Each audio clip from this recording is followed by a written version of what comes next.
Chapter 1 Carthoris and Thuvia. Upon a massive bench of polished ursite beneath the gorgeous blooms of a giant pimalia a woman sat. Her shapely, sandaled foot tapped impatiently upon the jewel-strewn walk that wound beneath the stately sorapus trees across the scarlet sward of the royal gardens of Thuvendane, Jeddak of Tarth, as a dark-haired, red-skinned warrior bent low toward her, whispering heated words close to her ear. "Ah, Thuvia of Tarth," he cried, "you are cold evening before the fiery blasts of my consuming love. No harder than your heart, nor colder is the hard, cold sight of this thrice happy bench which supports your divine and fadeless form. Tell me, O Thuvia of Tarth, that I may still hope, that though you do not love me now, yet some day, my princess." The girl sprang to her feet with an exclamation of surprise and displeasure. Her queenly head was poised haughtily upon her smooth red shoulders. Her dark eyes looked angrily into those of the man. "You forget yourself and the customs of Barsoom, Astok," she said. "I have given you no right thus to address the daughter of Thuvendin, nor have you won such a right." The man reached suddenly forth and grasped her by the arm. "You shall be my princess," he cried.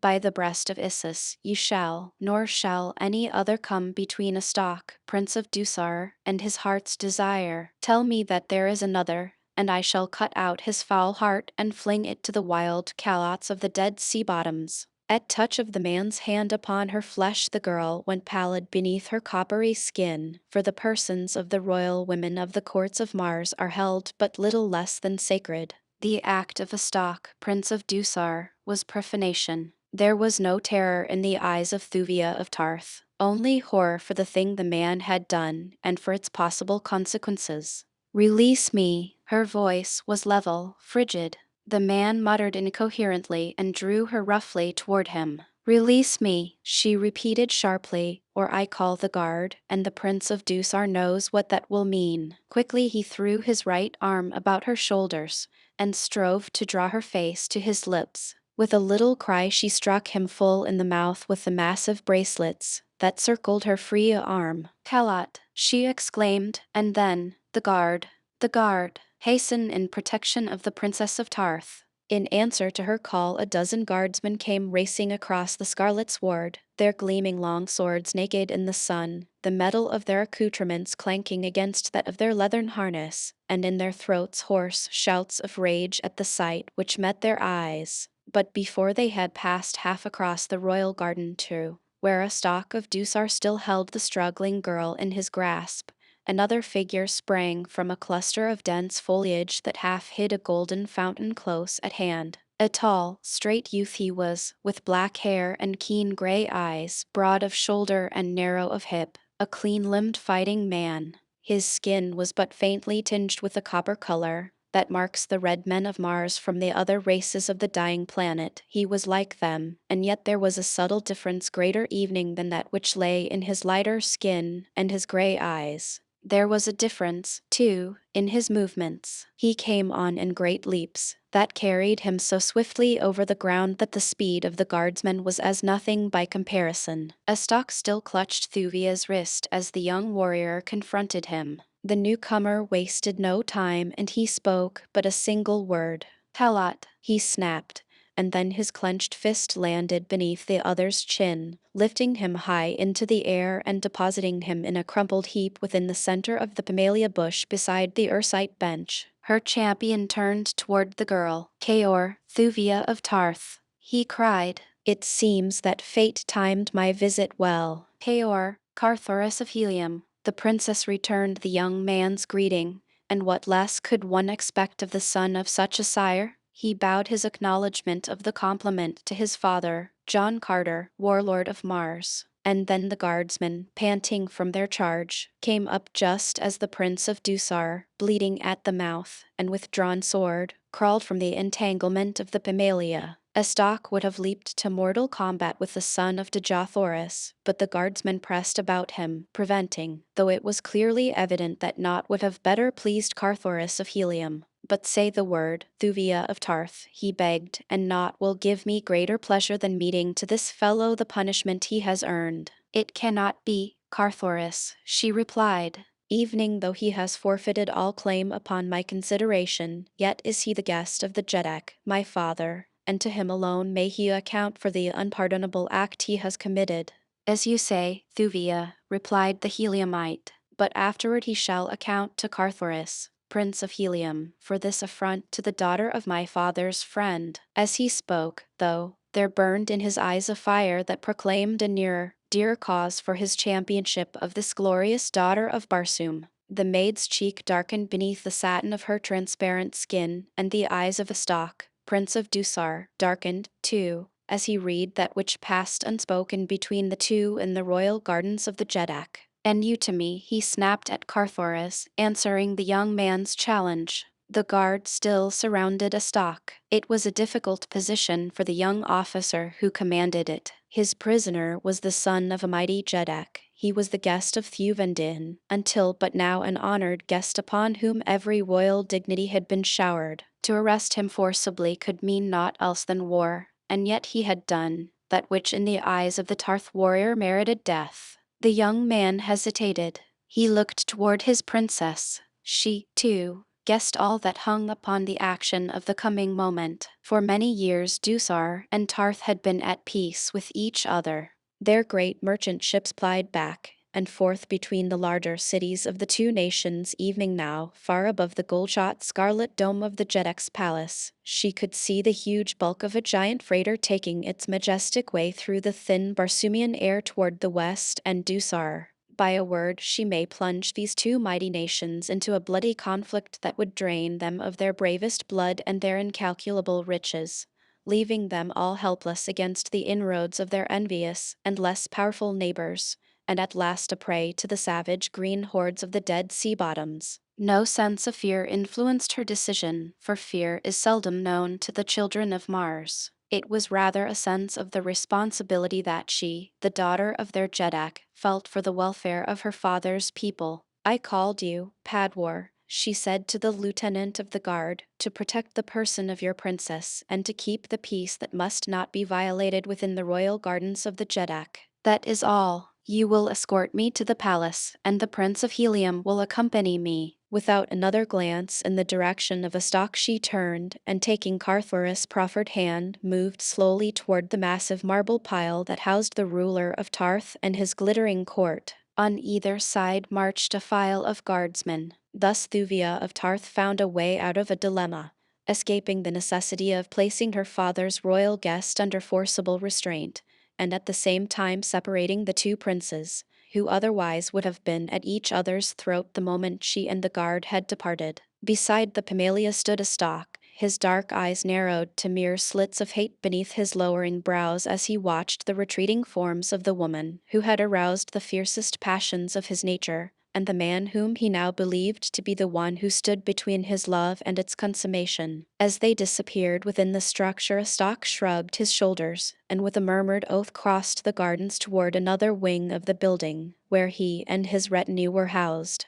That night he took formal leave of Thuvendin, and though no mention was made of the happening within the garden, it was plain to see through the cold mask of the Jeddak's courtesy that only the customs of royal hospitality restrained him from voicing the contempt he felt for the Prince of Dusar. Carthoris was not present at the leave-taking, nor was Thuvia. The ceremony was as stiff and formal as court etiquette could make it, and when the last of the Dusarians clambered over the rail of the battleship that had brought them upon this fateful visit to the court of Tarth, and the mighty engine of destruction had risen slowly from the ways of the landing stage, a note of relief was apparent in the voice of Thuvendin as he turned to one of his officers with a word of comment upon a subject foreign to that which had been uppermost in the minds of all for hours. But, after all, was it so foreign? Inform Prince Savan, he directed, that it is our wish that the fleet which departed for Kaal this morning be recalled to cruise to the west of Tarth.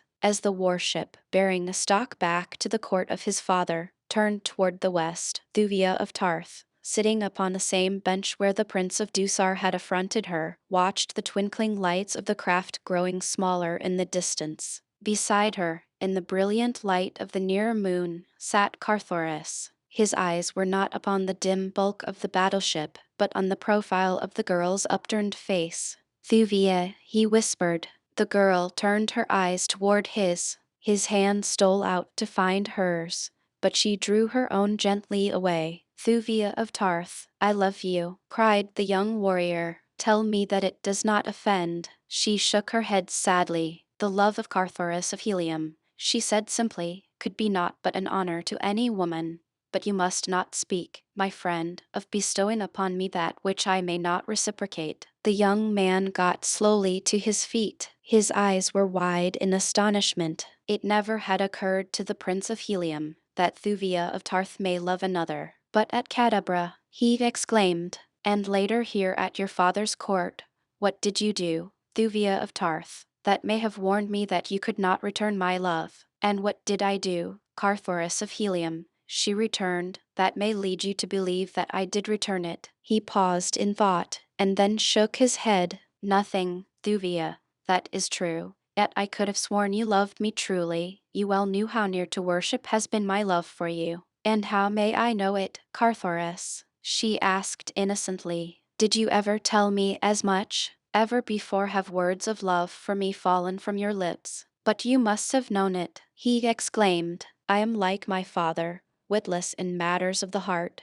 and of a poor way with women. Yet the jewels that strew these royal garden paths, the trees, the flowers, the sward, all must have read the love that has filled my heart since first my eyes were made new by imaging your perfect face and form. So how could you alone have been blind to it? Do the maids of Helium pay court to their men? Asked Thuvia. You are playing with me, exclaimed Carthoris. Say that you are but playing, and that after all you love me, Thuvia. I cannot tell you that, Carthoris, for I am promised to another. Her tone was level, but was there not within it the hint of an infinite depth of sadness? Who may say, promised to another? Carthoris scarcely breathed the words. His face went almost white, and then his head came up as befitted him in whose veins flowed the blood of the overlord of a world. Carthoris of Helium wishes you every happiness with the man of your choice, he said. And then he hesitated, waiting for her to fill in the name. Kiel-en-Tith, Jeddak of Kael, she replied, my father's friend and Tarth's most puissant ally. The young man looked at her intently for a moment before he spoke again. You love him, Thuvia of Tarth? He asked. I am promised to him, she replied simply. He did not press her. He is of Barsoom's noblest blood and mightiest fighters, mused Carthoris. My father's friend and mine, would that it may have been another, he muttered almost savagely. What the girl thought was hidden by the mask of her expression, which was tinged only by a little shadow of sadness that may have been for Carthoris herself, or for them both. Carthoris of Helium did not ask, though he noted it, for his loyalty to Kiel-en-Tith was the loyalty of the blood of John Carter of Virginia for a friend, greater than which could be no loyalty. He raised a jewel-encrusted bit of the girl's magnificent trappings to his lips, to the honor and happiness of Kiel-en-Tith and the priceless jewel that has been bestowed upon him, he said, and though his voice was husky there was the true ring of sincerity in it. I told you that I loved you, Thuvia, before I knew that you were promised to another. I may not tell you it again, but I am glad that you know it, for there is no dishonor in it either to you or to Kiel-en-Tith or to myself. My love is such that it may embrace as well Kiel-en-Tith. If you love him, there was almost a question in the statement. I am promised to him, she replied. Carthoris backed slowly away. He laid one hand upon his heart, the other upon the pommel of his long sword. These are yours, always, he said.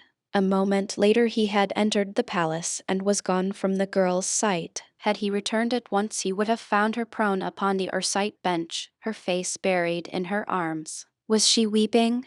There was none to see. Carthoris of Helium had come all unannounced to the court of his father's friend that day. He had come alone in a small flyer, sure of the same welcome that always awaited him at Tarth. As there had been no formality in his coming, there was no need of formality in his going. To Thuvending he explained that he had been but testing an invention of his own with which his flyer was equipped, a clever improvement of the ordinary Martian air compass, which, when set for a certain destination, will remain constantly fixed thereon, making it only necessary to keep a vessel's prow always in the direction of the compass needle to reach any given point upon Barsoom by the shortest route. Carthoris' improvement upon this consisted of an auxiliary device which steered the craft mechanically in the direction of the compass, and upon arrival directly over the point for which the compass was set, brought the craft to a standstill and lowered it, also automatically, to the ground. You readily discern the advantages of this invention, he was saying to Thuvia, who had accompanied him to the landing stage upon the palace roof to inspect the compass and bid his young friend farewell. A dozen officers of the court with several body servants were grouped behind the Jeddak and his guest, eager listeners to the conversation, so eager on the part of one of the servants that he was twice rebuked by a noble for his forwardness in pushing himself ahead of his betters to view the intricate mechanism of the wonderful, controlling destination compass, as the thing was called. For example, continued Carthoris, I have an all-night trip before me, as tonight. I set the pointer here upon the right-hand dial, which represents the eastern hemisphere of Barsoom, so that the point rests upon the exact latitude and longitude of Helium. Then I start the engine, roll up in my sleeping silks and furs, and with lights burning, race through the air toward Helium, confident that at the appointed hour I shall drop gently toward the landing stage upon my own palace, whether I am still asleep or no, provided, suggested Thuvia, you do not chance to collide with some other night wanderer in the meanwhile. Carthoris smiled.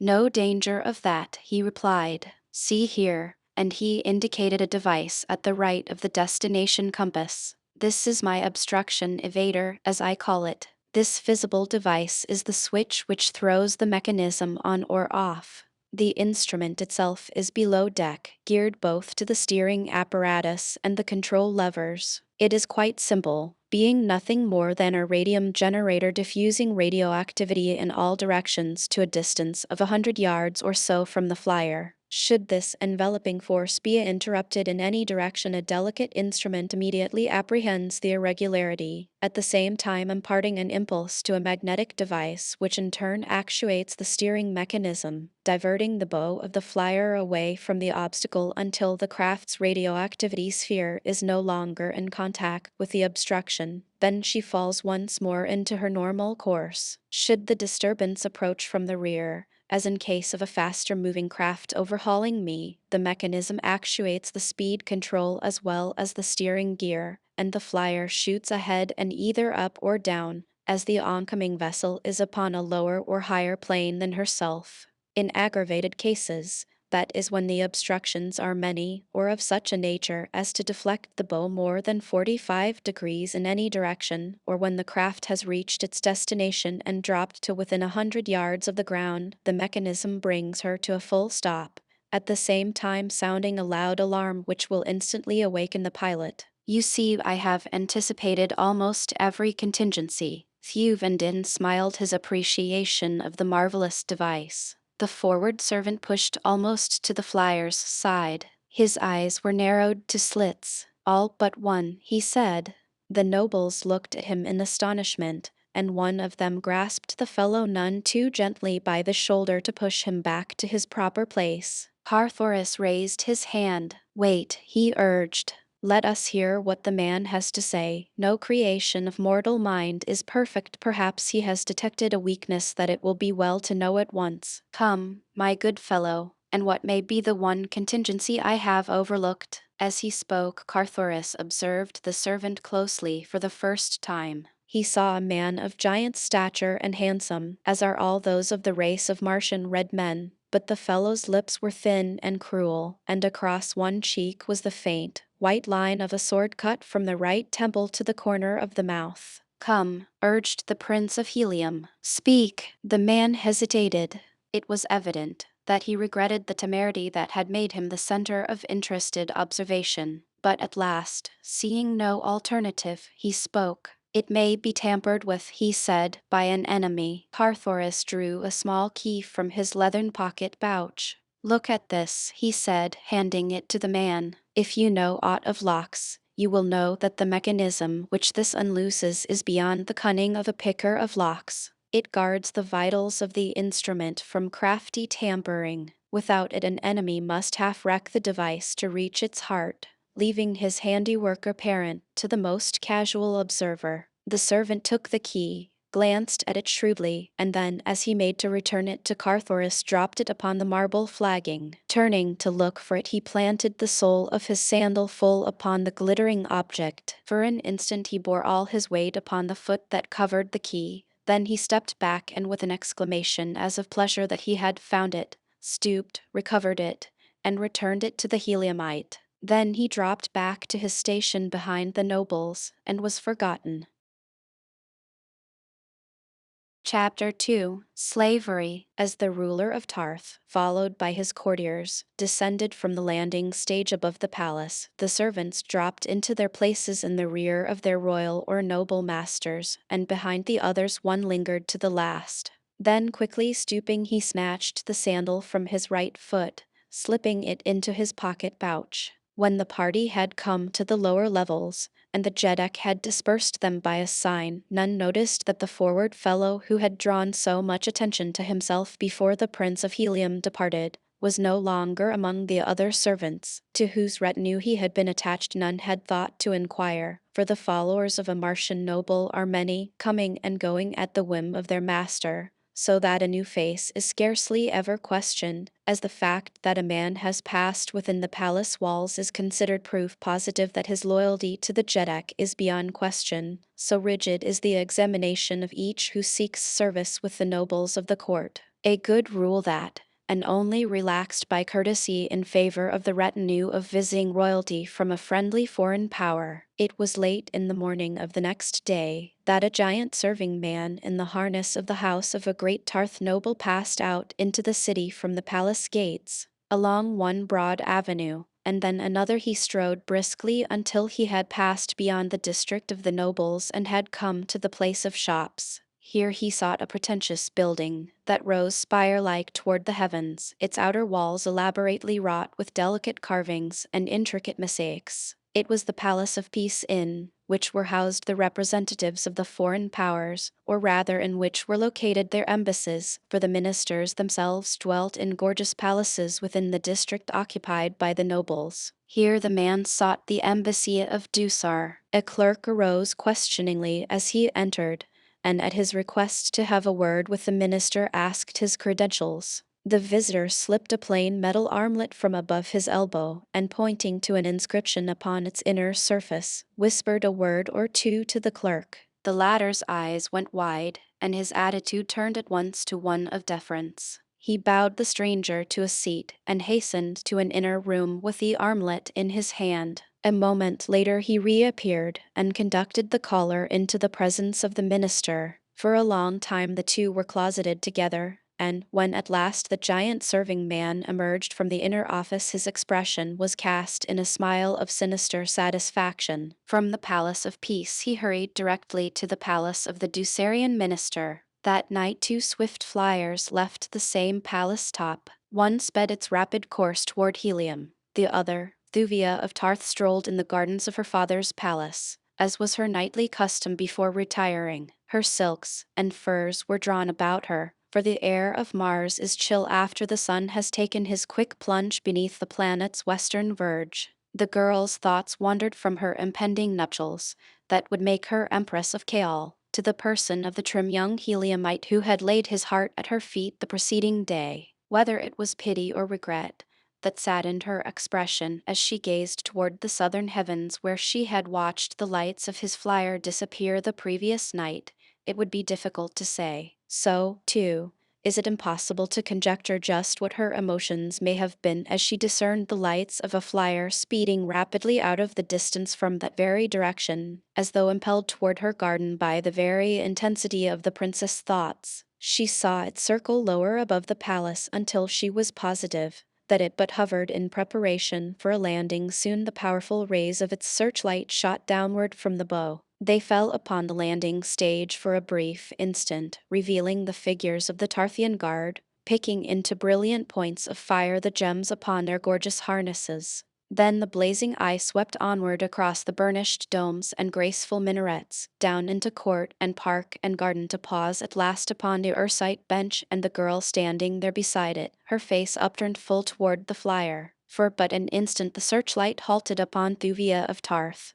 Then it was extinguished as suddenly as it had come to life. The flyer passed on above her to disappear beyond a grove of lofty skeel trees that grew within the palace grounds. The girl stood for some time as it had left her, except that her head was bent and her eyes downcast in thought. Who but Carthoris could it have been? She tried to feel anger that he should have returned thus, spying upon her, but she found it difficult to be angry with the young prince of Helium. What mad caprice could have induced him so to transgress the etiquette of nations? For lesser things great powers had gone to war. The princess in her was shocked and angered, but what of the girl? And the guard, what of them? Evidently they, too, had been so much surprised by the unprecedented action of the stranger that they had not evening challenged, but that they had no thought to let the thing go unnoticed was quickly evidenced by the scurrying of motors upon the landing stage and the quick shooting airward of a long-line patrol boat. Thuvia watched it dart swiftly eastward. So, too,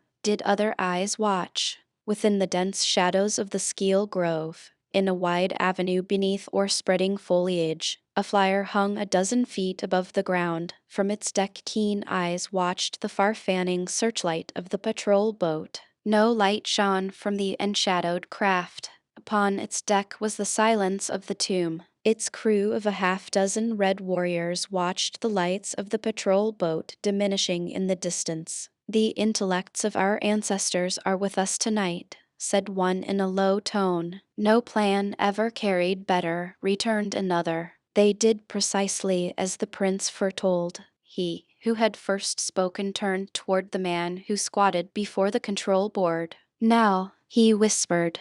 There was no other order given. Every man upon the craft had evidently been well schooled in each detail of that night's work. Silently the dark hull crept beneath the cathedral arches of the dark and silent grove. Thuvia of Tarth, gazing toward the east, saw the blacker blot against the blackness of the trees as the craft topped the buttressed garden wall. She saw the dim bulk incline gently downward toward the scarlet sward of the garden. She knew that men came not thus with honorable intent. Yet she did not cry aloud to alarm the nearby guardsmen, nor did she flee to the safety of the palace. "Why?" I can see her shrug her shapely shoulders in reply as she voices the age-old, universal answer of the woman, "Because." Scarce had the flyer touched the ground when 4 men leaped from its deck. They ran forward toward the girl. Still she made no sign of alarm, standing as though hypnotized. Or could it have been as one who awaited a welcome visitor?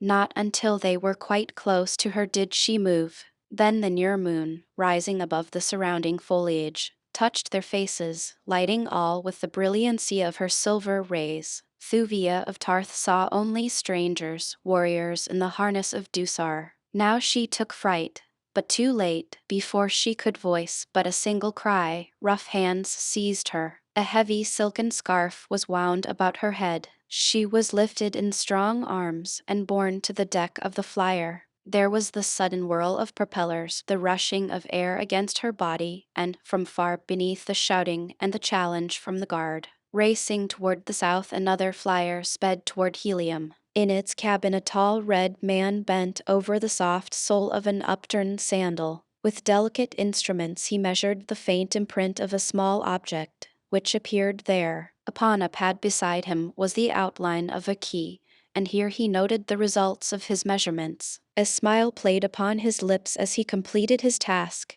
and turned to one who waited at the opposite side of the table. "The man is a genius," he remarked. "Only a genius could have evolved such a lock as this is designed to spring. Here, take the sketch, Lerach, and give all yours own genius full and unfettered freedom in reproducing it in metal." The warrior artificer bowed. "Man builds not," he said, "that man may not destroy." Then he left the cabin with the sketch. As dawn broke upon the lofty towers, which mark the twin cities of Helium, the scarlet tower of one and the yellow tower of its sister, a flyer floated lazily out of the north. Upon its bow was emblazoned the signia of a lesser noble of a far city of the Empire of Helium. Its leisurely approach, and the evident confidence with which it moved across the city, aroused no suspicion in the minds of the sleepy guard.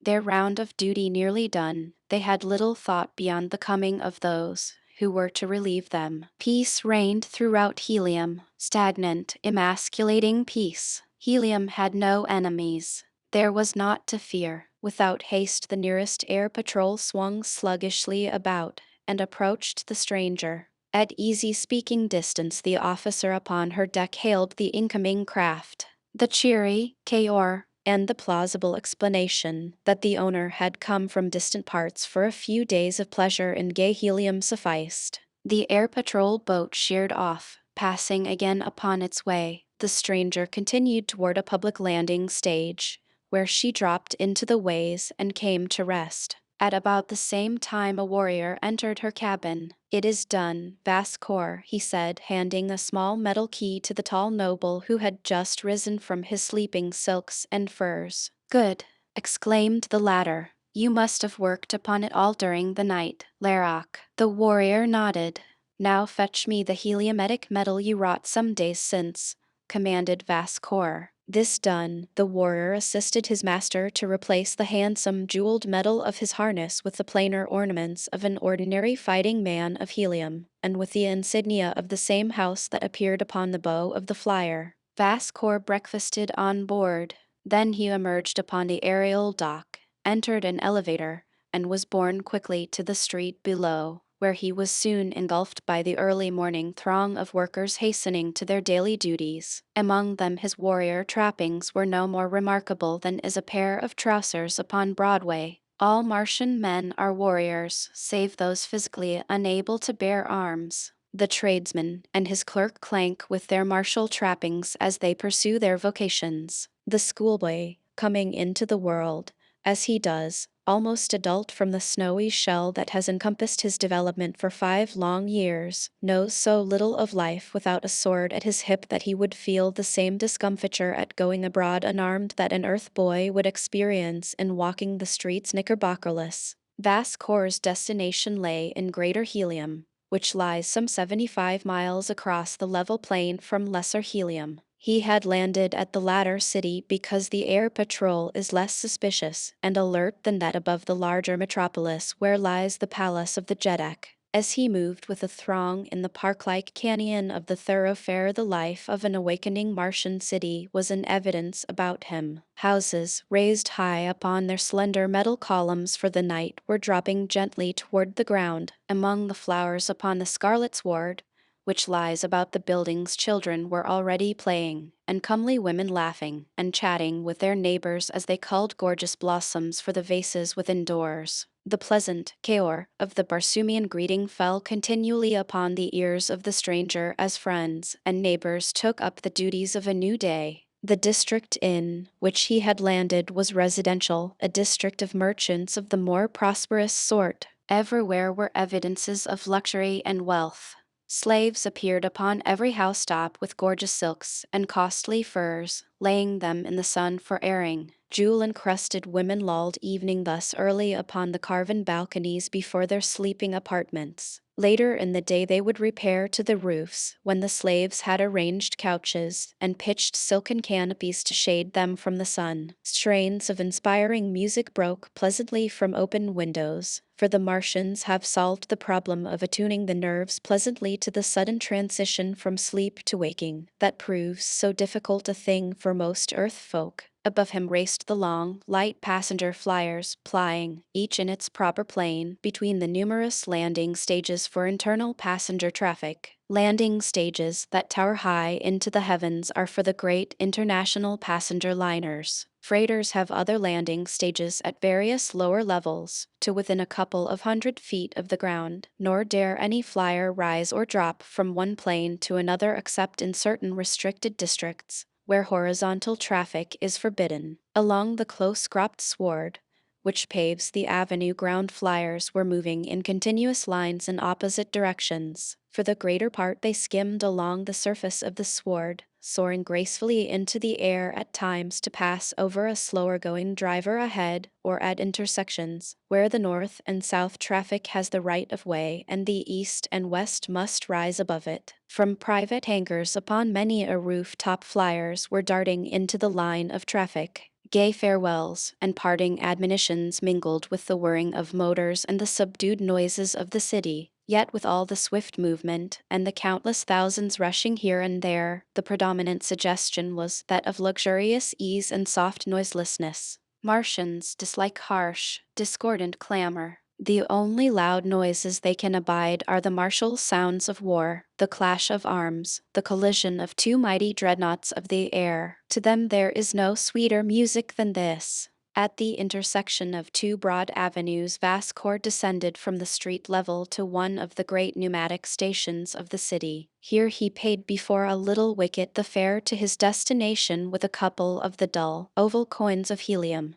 Beyond the gatekeeper he came to a slowly moving line of what to earthly eyes would have appeared to be conical-nosed, 8-foot projectiles for some giant gun. In slow procession the things moved in single file along a grooved track. A half-dozen attendants assisted passengers to enter or directed these carriers to their proper destination. Vascour approached one that was empty. Upon its nose was a dial and a pointer. He set the pointer for a certain station in greater helium, raised the arched lid of the thing, stepped in and lay down upon the upholstered bottom. An attendant closed the lid, which locked with a little click, and the carrier continued its slow way. Soon it switched itself automatically to another track, to enter, a moment later, one of the series of dark-mouthed tubes. The instant that its entire length was within the black aperture, it sprang forward with the speed of a rifle ball. There was an instant of whizzing, a soft, though sudden, stop, and slowly the carrier emerged upon another platform. Another attendant raised the lid and Vascour stepped out at the station beneath the center of greater helium, 75 miles from the point at which he had embarked.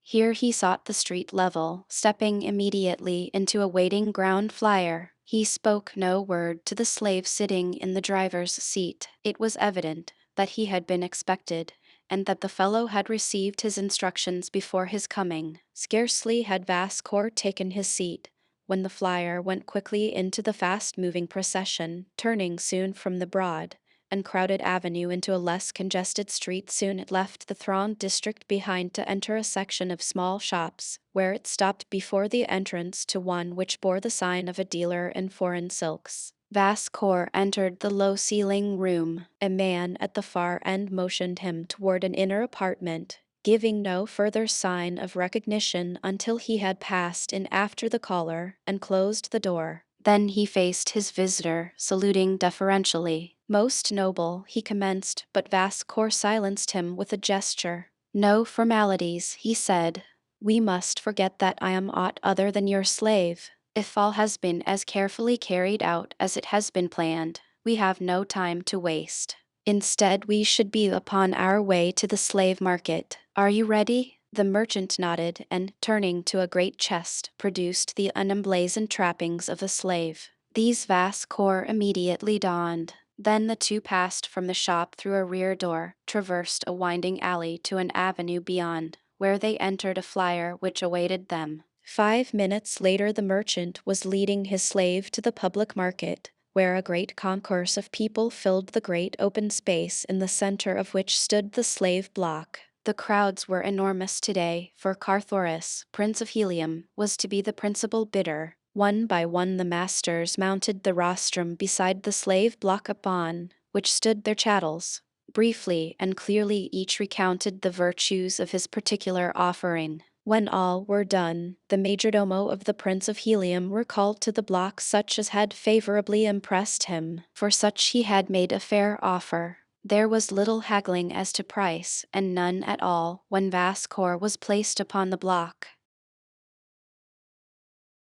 Chapter 3: Treachery. The day following the coming of Vascour to the palace of the Prince of Helium, great excitement reigned throughout the twin cities, reaching its climax in the palace of Carthoris. Word had come of the abduction of Thuvia of Tarth from her father's court, and with it the veiled hint that the Prince of Helium may be suspected of considerable knowledge of the act and the whereabouts of the princess. In the council chamber of John Carter, warlord of Mars, was Tardos Mors, Jedak of Helium, Mors Kajak, his son, Jed of Lesser Helium, Carthoris, and a score of the great nobles of the empire. There must be no war between Tarth and Helium, my son, said John Carter. That you are innocent of the charge that has been placed against you by insinuation, we well know, but Thuvendin must know it well, too. There is but one who may convince him, and that one be you. You must hasten at once to the court of Tarth, and by your presence there as well as by your words assure him that his suspicions are groundless. Bear with you the authority of the warlord of Barsoom and of the Jedak of Helium to offer every resource of the allied powers to assist Thuvendin to recover his daughter and punish her abductors, whomsoever they may be. Go. I know that I do not need to urge upon you the necessity for haste. Carthoris left the council chamber and hastened to his palace. Here slaves were busy in a moment setting things to rights for the departure of their master. Several worked about the swift flyer that would bear the Prince of Helium rapidly toward Tarth. At last all was done, but 2 armed slaves remained on guard. The setting sun hung low above the horizon. In a moment darkness would envelop all. One of the guardsmen, a giant of a fellow across whose right cheek there ran a thin scar from temple to mouth, approached his companion. His gaze was directed beyond and above his comrade. When he had come quite close he spoke. "What strange craft is that?" he asked. The other turned about quickly to gaze heavenward. Scarce was his back turned toward the giant than the short sword of the latter was plunged beneath his left shoulder blade, straight through his heart. Voiceless, the soldier sank in his tracks, stone dead. Quickly the murderer dragged the corpse into the black shadows within the hangar. Then he returned to the flyer. Drawing a cunningly wrought key from his pocket pouch, he removed the cover of the right-hand dial of the controlling destination compass. For a moment he studied the construction of the mechanism beneath. Then he returned the dial to its place, set the pointer, and removed it again to note the resultant change in the position of the parts affected by the act. A smile crossed his lips. With a pair of cutters he snipped off the projection, which extended through the dial from the external pointer. Now the latter may be moved to any point upon the dial without affecting the mechanism below. In other words, the Eastern Hemisphere dial was useless. Now he turned his attention to the Western dial. This he set upon a certain point. Afterward he removed the cover of this dial also, and with keen tool cut the steel finger from the underside of the pointer. As quickly as possible he replaced the second dial cover and resumed his place on guard. To all intents and purposes the compass was as efficient as before, but, as a matter of fact, the moving of the pointers upon the dials resulted now in no corresponding shift of the mechanism beneath, and the device was set, immovably, upon a destination of the slave's own choosing. Soon came Carthoris, accompanied by but a handful of his gentlemen. He cast but a casual glance upon the single slave, who stood guard. The fellow's thin, cruel lips and the sword cut that ran from temple to mouth aroused the suggestion of an unpleasant memory within him. He wondered where Sarental had found the man, then the matter faded from his thoughts, and in another moment the Prince of Helium was laughing and chatting with his companions, though below the surface his heart was cold with dread. For what contingencies confronted Thuvia of Tarth he could not even guess. First to his mind, naturally, had sprung the thought that a stock of Dusar had stolen the fair Tarthian, but almost simultaneously with the report of the abduction had come news of the great fates at Dusar in honor of the return of the Jedak's son to the court of his father. It could not have been he, thought Carthoris, for on the very night that Thuvia was taken a stock had been in Dusar, and yet he entered the flyer, exchanging casual remarks with his companions as he unlocked the mechanism of the compass and set the pointer upon the capital city of Tarth. With a word of farewell he touched the button which controlled the repulsive rays, and as the flyer rose lightly into the air, the engine purred in answer to the touch of his finger upon a second button. The propellers whirred as his hand drew back the speed lever, and Carthoris,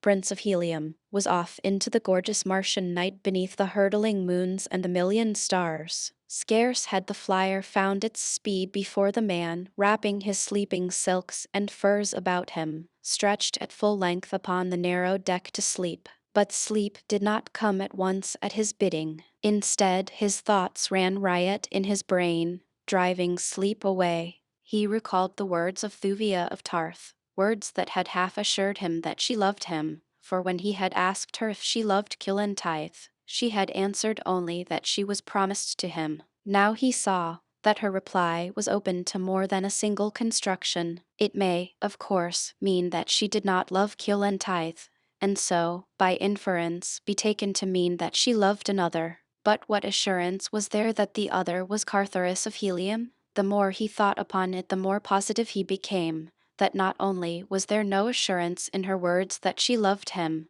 but none either in any act of hers. No, the fact was she did not love him. She loved another. She had not been abducted. She had fled willingly with her lover. With such pleasant thoughts filling him alternately with despair and rage, Carthoris at last dropped into the sleep of utter mental exhaustion. The breaking of the sudden dawn found him still asleep. His flyer was rushing swiftly above a barren, ochre plain, the world-old bottom of a long-dead Martian sea. In the distance rose low hills. Toward these the craft was headed. As it approached them, a great promontory may have been seen from its deck, stretching out into what had once been a mighty ocean, and circling back once more to enclose the forgotten harbor of a forgotten city, which still stretched back from its deserted quays, an imposing pile of wondrous architecture of a long-dead past. The countless dismal windows, vacant and forlorn, stared, sightless, from their marble walls, the whole sad city taking on the semblance of scattered mounds of dead men's sun-bleached skulls, the casements having the appearance of eyeless sockets, the portals, grinning jaws. Closer came the flyer, but now its speed was diminishing, yet this was not Tarth. Above the central plaza it stopped, slowly settling marsward. Within 100 yards of the ground it came to rest, floating gently in the light air, and at the same instant an alarm sounded at the sleeper's ear. Carthoris sprang to his feet. Below him he looked to see the teeming metropolis of Tarth. Beside him, already, there should have been an air patrol. He gazed about in bewildered astonishment. There truly was a great city, but it was not Tarth.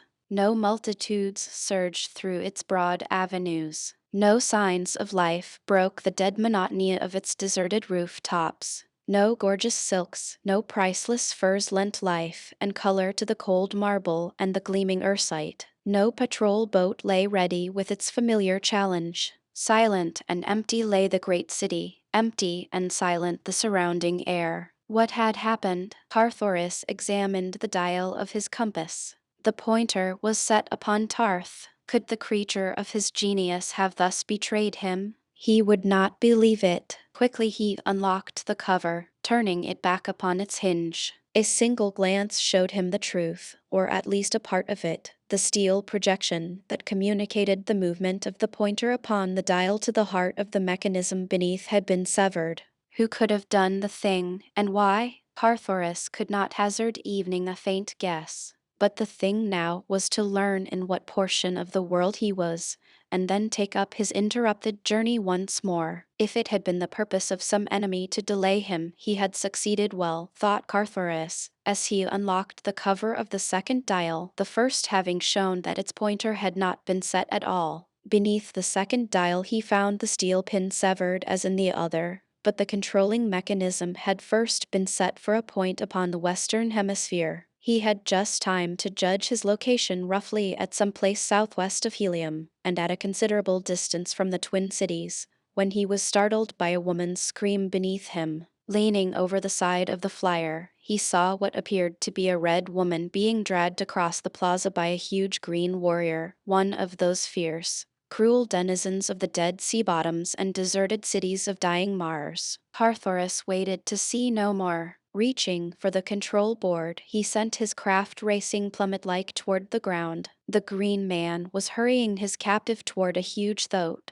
that browsed upon the ochre vegetation of the once scarlet gorgeous plaza. At the same instant, a dozen red warriors leaped from the entrance of a nearby Ursite palace, pursuing the abductor with naked swords and shouts of rageful warning.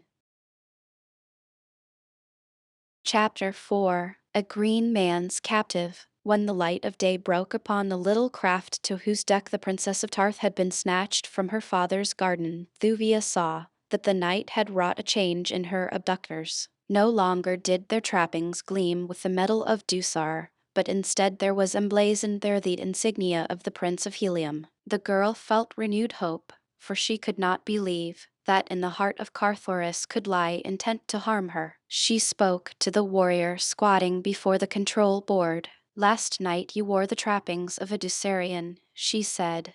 "Now your metal is that of helium. What means it?"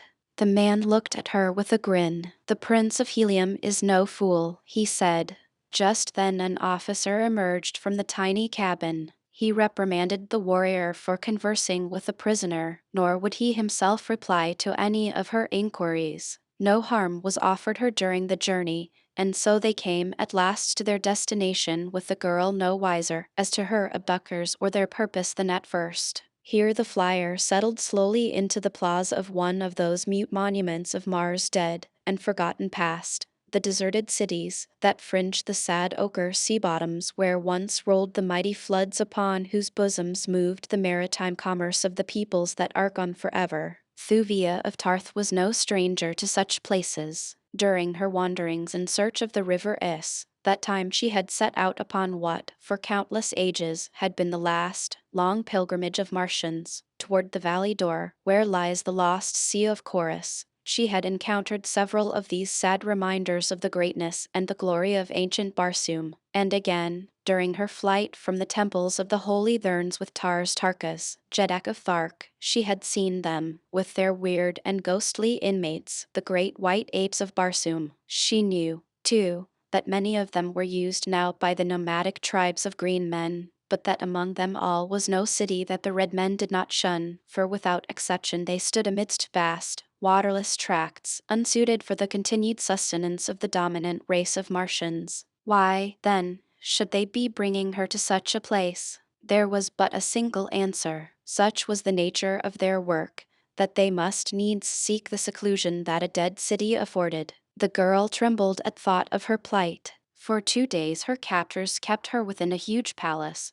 That evening in decay reflected the splendor of the age which its youth had known. Just before dawn on the 3rd day she had been aroused by the voices of 2 of her abductors. "He should be here by dawn," one was saying. "Have her in readiness upon the plaza, else he will never land. The moment he finds that he is in a strange country he will turn about. Methinks the prince's plan is weak in this one spot." "There was no other way," replied the other. "It is wondrous work to get them both here at all. An evening if we do not succeed in luring him to the ground, we shall have accomplished much." Just then the speaker caught the eyes of Thuvia upon him, revealed by the quick-moving patch of light cast by Thuria in her mad race through the heavens. With a quick sign to the other, he ceased speaking, and advancing toward the girl, motioned her to rise. Then he led her out into the night toward the center of the great plaza. "Stand here," he commanded, "until we come for you. We shall be watching, and should you attempt to escape it will go ill with you, much worse than death.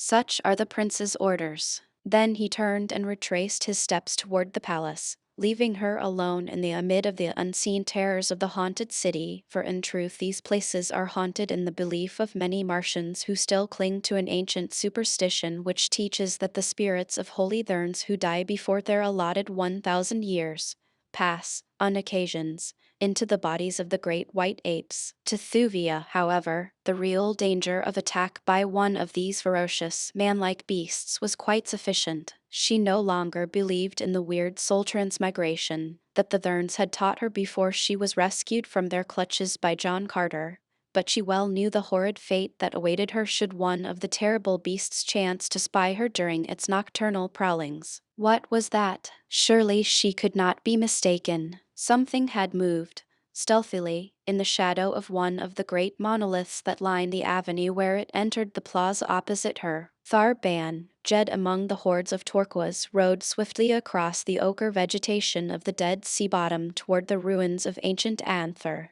He had ridden far that night, and fast, for he had but come from the despoiling of the incubator of a neighboring green horde with which the hordes of turquoise were perpetually warring. His giant throat was far from jaded, yet it would be well, thought Tharban, to permit him to graze upon the ochre moss which grows to greater height within the protected courtyards of deserted cities, where the soil is richer than on the sea bottoms, and the plants partly shaded from the sun during the cloudless Martian day. Within the tiny stems of this dry-seeming plant is sufficient moisture for the needs of the huge bodies of the mighty thoats, which can exist for months without water, and for days without even the slight moisture which the ochre moss contains. As Tharban rode noiselessly up the broad avenue which leads from the quays of Anther to the great central plaza, he and his mount may have been mistaken for specters from a world of dreams.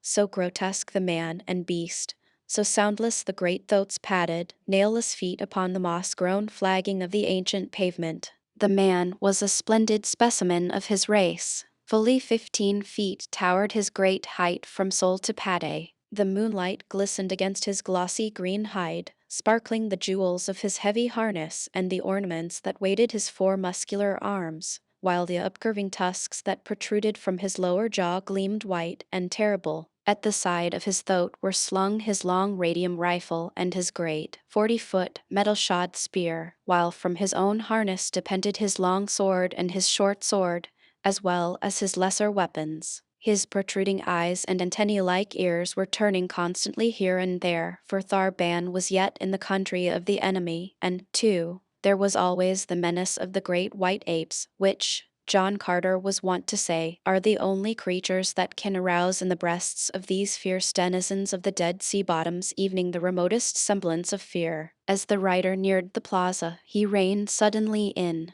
His slender, tubular ears pointed rigidly forward. An unwanted sound had reached them. Voices. And where there were voices, outside of turquoise, there, too, were enemies. All the world of wide Barsoom contained naught but enemies for the fierce turquoisians. Tharban dismounted, keeping in the shadows of the great monoliths that lined the avenue of quays of sleeping Anther. He approached the plaza. Directly behind him, as a hound at heel, came the slate-gray thoat, his white belly shadowed by his barrel, his vivid yellow feet merging into the yellow of the moss beneath them. In the center of the plaza Tharban saw the figure of a red woman. A red warrior was conversing with her. Now the man turned and retraced his steps toward the palace at the opposite side of the plaza. Tharban watched until he had disappeared within the yawning portal. Here was a captive worth having. Seldom did a female of their hereditary enemies fall to the lot of a green man. Tharban licked his thin lips. Thuvia of Tarth watched the shadow behind the monolith at the opening to the avenue opposite her. She hoped that it may be but the figment of an overwrought imagination. But no. Now, clearly and distinctly, she saw it move. It came from behind the screening shelter of the Ursite shaft. The sudden light of the rising sun fell upon it. The girl trembled.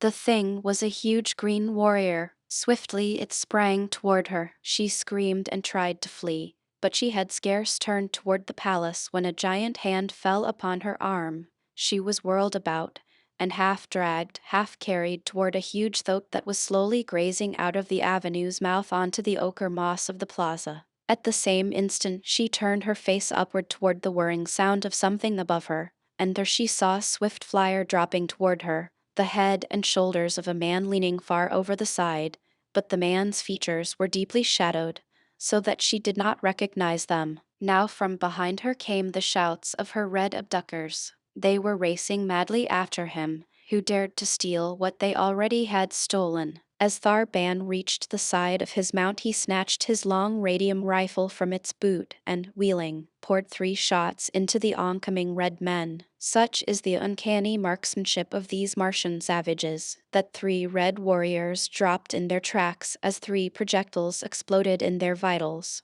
The others halted, nor did they dare return the fire for fear of wounding the girl. Then Tharban vaulted to the back of his thoat. Thuvia of Tarth still in his arms, and with a savage cry of triumph disappeared down the black canyon of the Avenue of Keys between the sullen palaces of forgotten Anther. Carthoris' flyer had not touched the ground before he had sprung from its deck to race after the swift thoat, whose 8 long legs were sending it down the avenue at the rate of an express train. But the men of Dusar, who still remained alive, had no mind to permit so valuable a capture to escape them. They had lost the girl. That would be a difficult thing to explain to a stock, but some leniency may be expected could they carry the Prince of Helium to their master instead. So the 3 who remained set upon Carthoris with their long swords, crying to him to surrender. But they may as successfully have cried aloud to Thuvia to cease her mad hurtling through the Barsoomian sky, for Carthoris of Helium was a true son of the warlord of Mars and his incomparable Dejothoris. Carthoris' long sword had been already in his hand as he leaped from the deck of the flyer,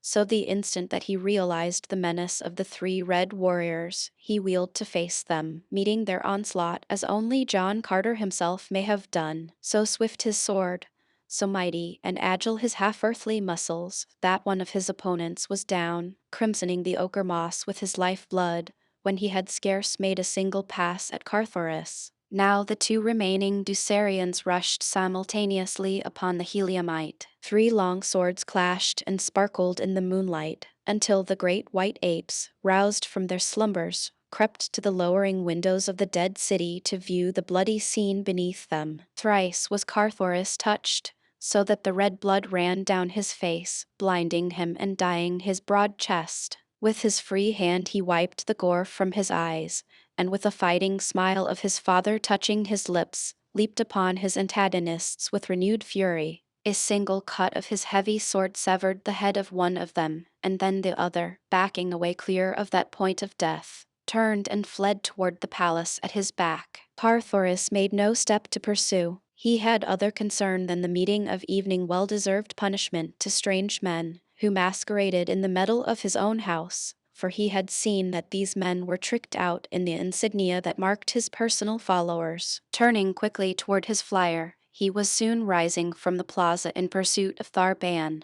The red warrior whom he had put to flight turned in the entrance to the palace, and, seeing Carthoris intent, snatched a rifle from those that he and his fellows had left leaning against the wall as they had rushed out with drawn swords to prevent the theft of their prisoner. Few red men are good shots, for the sword is their chosen weapon, so now as the Dusarian drew bead upon the rising flyer, and touched the button upon his rifle's stock, it was more to chance than proficiency that he owed the partial success of his aim. The projectile grazed the flyer's side, the opaque coating breaking sufficiently to permit daylight to strike in upon the powder phial within the bullet's nose. There was a sharp explosion. Carthoris felt his craft reel drunkenly beneath him, and the engine stopped.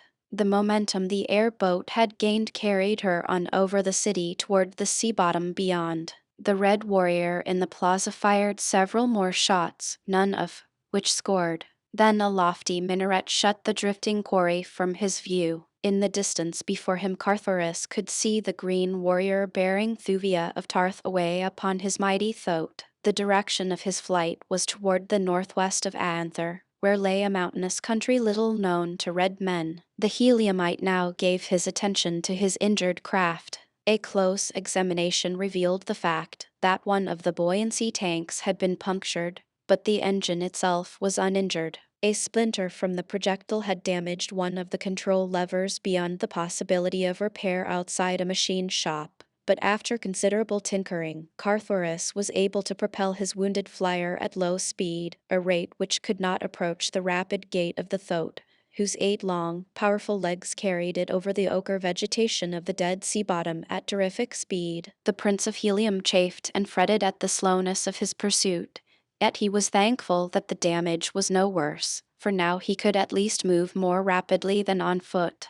But evening this meager satisfaction was soon to be denied him, for soon the flyer commenced to sag toward the port, and by the bow. The damage to the buoyancy tanks had evidently been more grievous than he had at first believed.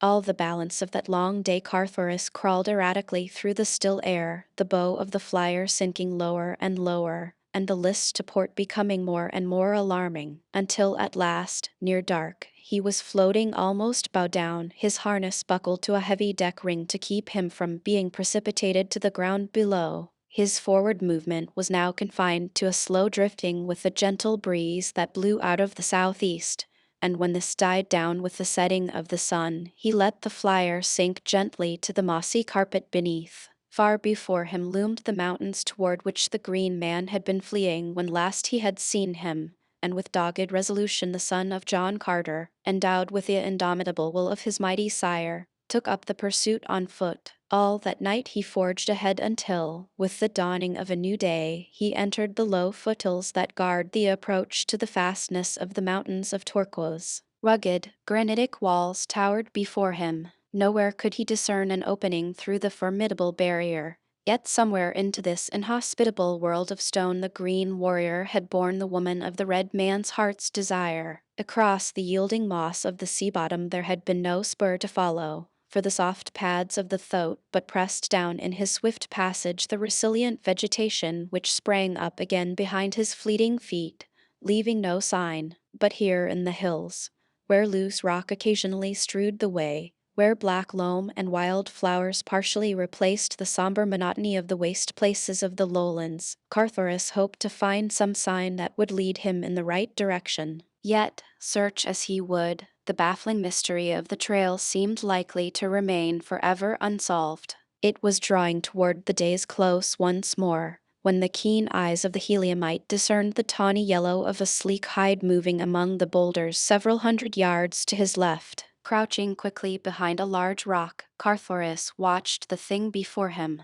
It was a huge bantha, one of those savage Barsoomian lions that roam the desolate hills of the dying planet. The creature's nose was close to the ground. It was evident that he was following the spoor of meat by scent. As Carthoris watched him, a great hope leaped into the man's heart. Here, possibly, may lie the solution to the mystery he had been endeavoring to solve. This hungry carnivore, keen always for the flesh of man, may evening now be trailing the two whom Carthoris sought. Cautiously the youth crept out upon the trail of the man-eater. Along the foot of the perpendicular cliff the creature moved, sniffing at the invisible spoor, and now and then emitting the low moan of the hunting bantha. Carthoris had followed the creature for but a few minutes, when it disappeared as suddenly and mysteriously as though dissolved into thin air. The man leaped to his feet. Not again was he to be cheated as the man had cheated him. He sprang forward at a reckless pace to the spot at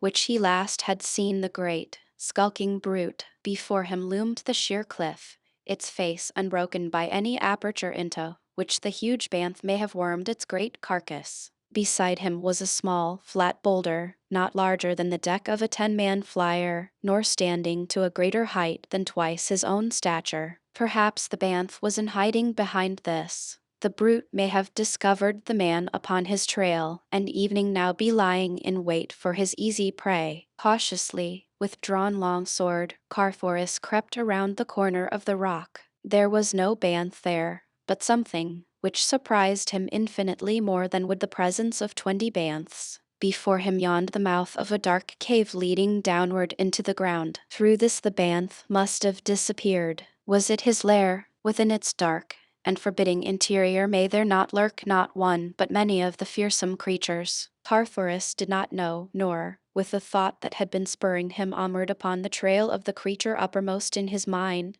did he much care, for into this gloomy cavern he was sure the bantha had trailed the green man and his captive, and into it he, too, would follow, content to give his life in the service of the woman he loved. Not an instant did he hesitate, nor yet did he advance rashly, but with ready sword and cautious steps, for the way was dark, he stole on. Chapter 5.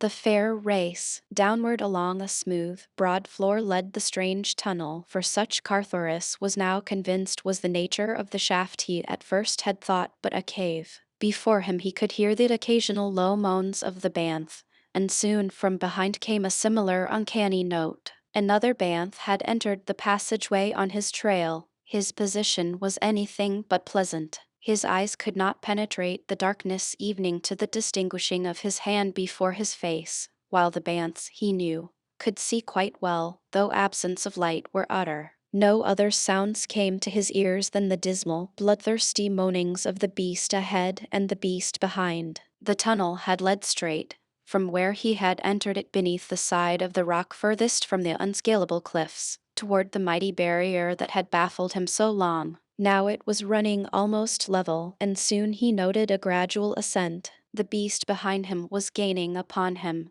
crowding him perilously close upon the heels of the beast in front. Soon he should have to do battle with one, or both. More firmly he gripped his weapon. Now he could hear the breathing of the banth at his heels. Not for much longer could he delay the encounter. Long since he had become assured that the tunnel led beneath the cliffs to the opposite side of the barrier, and he had hoped that he may reach the moonlit open before being compelled to grapple with either of the monsters. The sun had been setting as he entered the tunnel, and the way had been sufficiently long to assure him that darkness now reigned upon the world without. He glanced behind him. Blazing out of the darkness, seemingly not 10 paces behind, glared 2 flaming points of fire. As the savage eyes met his, the beast emitted a frightful roar, and then he charged, to face that savage mountain of onrushing ferocity, to stand unshaken before the hideous fangs that he knew were bared in slavering bloodthirstiness, though he could not see them, required nerves of steel, but of such were the nerves of Carthoris of Helium. He had the brute's eyes to guide his point, and, as true as the sword hand of his mighty sire, his guided the keen point to one of those blazing orbs, evening as he leaped lightly to one side. With a hideous scream of pain and rage, the wounded banth hurtled, clawing, past him.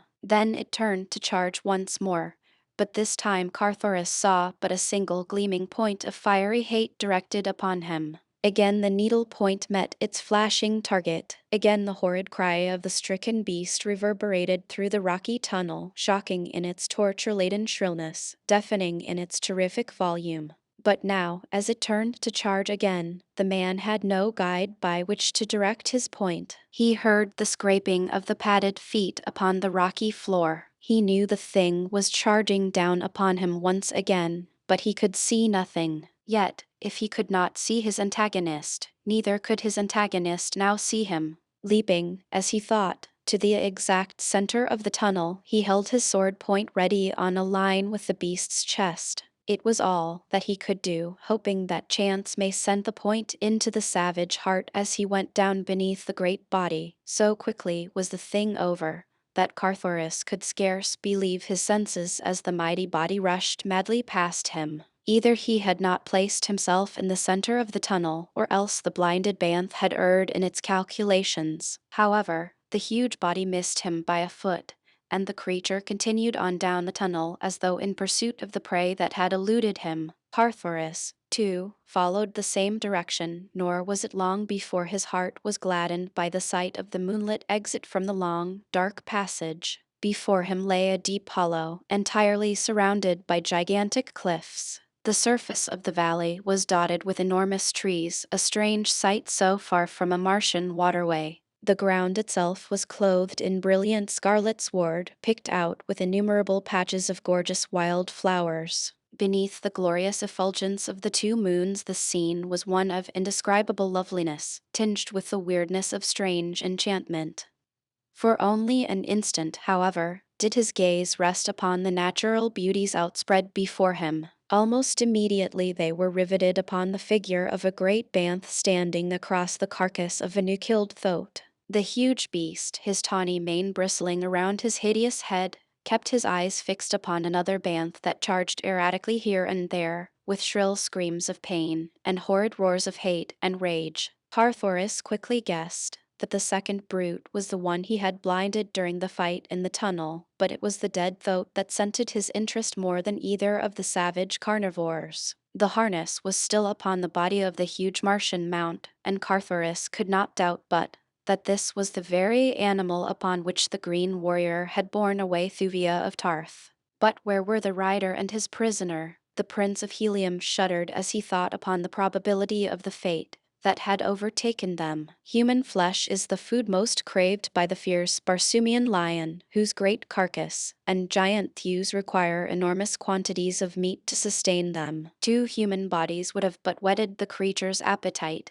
and that he had killed and eaten the green man and the red girl seemed only too likely to Carthoris. He had left the carcass of the mighty Thoat to be devoured after having consumed the more toothsome portion of his banquet. Now the sightless Banth, in its savage, aimless charging and countercharging, had passed beyond the kill of its fellow, and there the light breeze that was blowing wafted the scent of new blood to its nostrils. No longer were its movements erratic. With outstretched tail and foaming jaws it charged straight as an arrow for the body of the Thoat and the mighty creature of destruction that stood with forepaws upon the slate-gray side, waiting to defend its meat. When the charging Banth was 20 paces from the dead Thoat, the killer gave vent to its hideous challenge, and with a mighty spring leaped forward to meet it. The battle that ensued awed evening the warlike Barsoomian.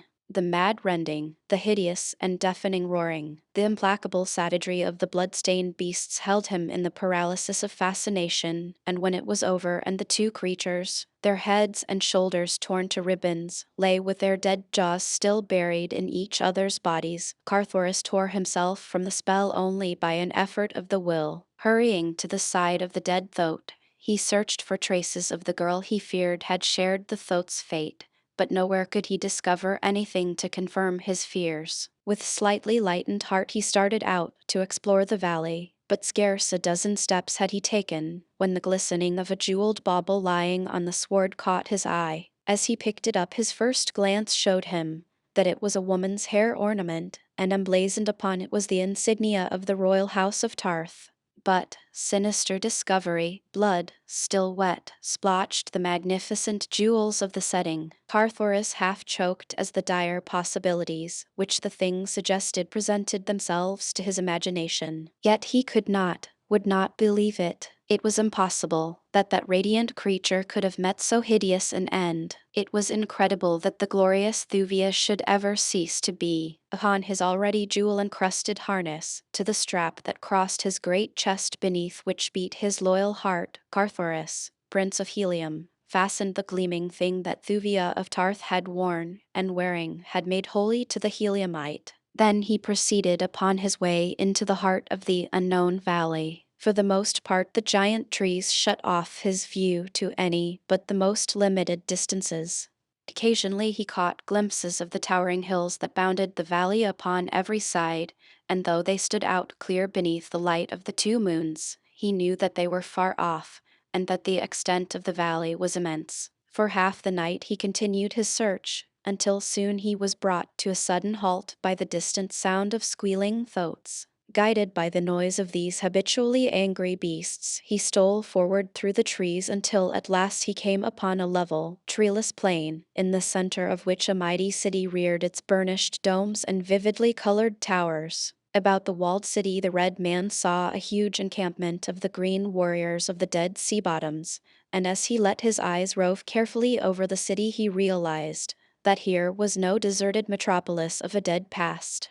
But what city could it be? His studies had taught him that in this little explored portion of Barsoom the fierce tribe of turquoise-iron green men ruled supreme, and that as yet no red man had succeeded in piercing to the heart of their domain to return again to the world of civilization. The men of turquoise had perfected huge guns with which their uncanny marksmanship had permitted them to repulse the few determined efforts that nearby red nations had made to explore their country by means of battle fleets of airships. That he was within the boundary of turquoise, Carthoris was sure, but that there existed there such a wondrous city he never had dreamed, nor had the chronicles of the past evening hinted at such a possibility, for the Torquesians were known to live, as did the other green men of Mars, within the deserted cities that dotted the dying planet, nor ever had any green horde built so much as a single edifice, other than the low-walled incubators where their young are hatched by the sun's heat. The encircling camp of green warriors lay about 500 yards from the city's walls. Between it and the city was no semblance of breastwork or other protection against rifle or cannon fire.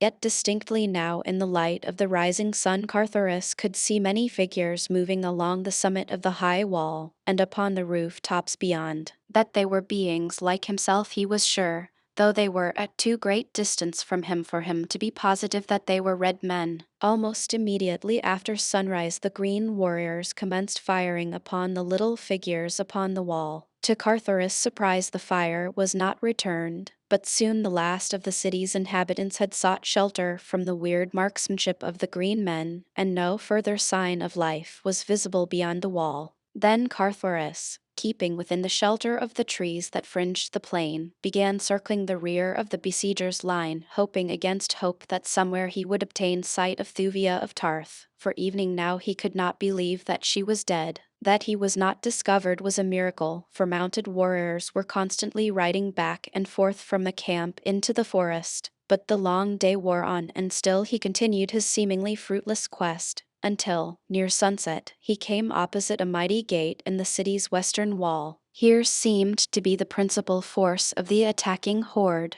Here a great platform had been erected whereon Carthoris could see squatting a huge green warrior, surrounded by others of his kind. This, then, must be the notorious Horton Jeddak of Torquoise, the fierce old ogre of the southwestern hemisphere, as only for a Jeddak are platforms raised in temporary camps or upon the march by the green hordes of Barsoom. As the Heliumite watched he saw another green warrior push his way forward toward the rostrum. Beside him he dragged a captive, and as the surrounding warriors parted to let the two pass, Carthoris caught a fleeting glimpse of the prisoner. His heart leaped in rejoicing. Thuvia of Tarth still lived. It was with difficulty that Carthoris restrained the impulse to rush forward to the side of the Tarthian princess, but in the end his better judgment prevailed, for in the face of such odds he knew that he should have been but throwing away, uselessly, any future opportunity he may have to succor her. He saw her dragged to the foot of the rostrum.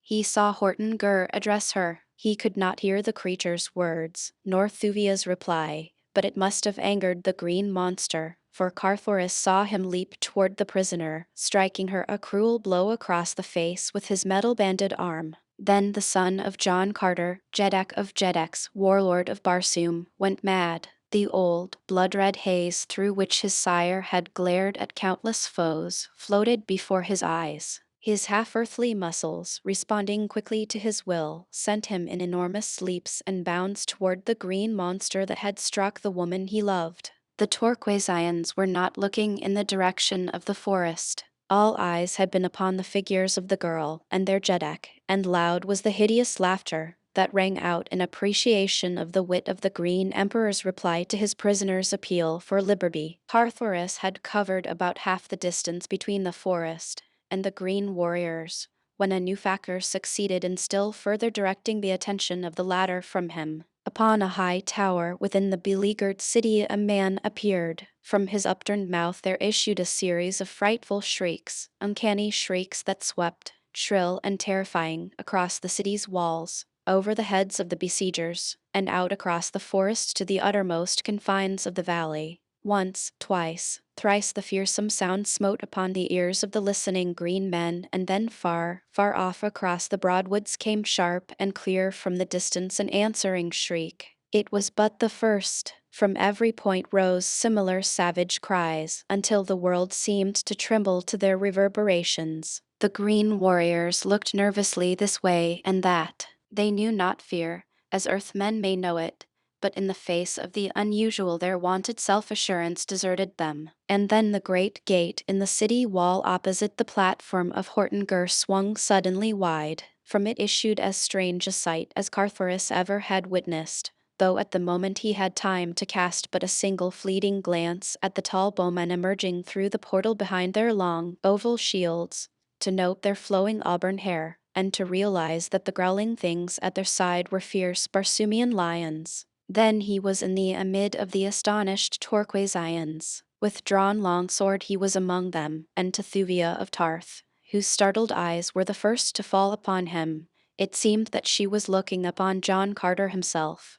So strangely similar to the fighting of the father was that of the son. Evening to the famous fighting smile of the Virginian was the resemblance true. And the sword arm, ah, the subtleness of it, and the speed. All about was turmoil and confusion.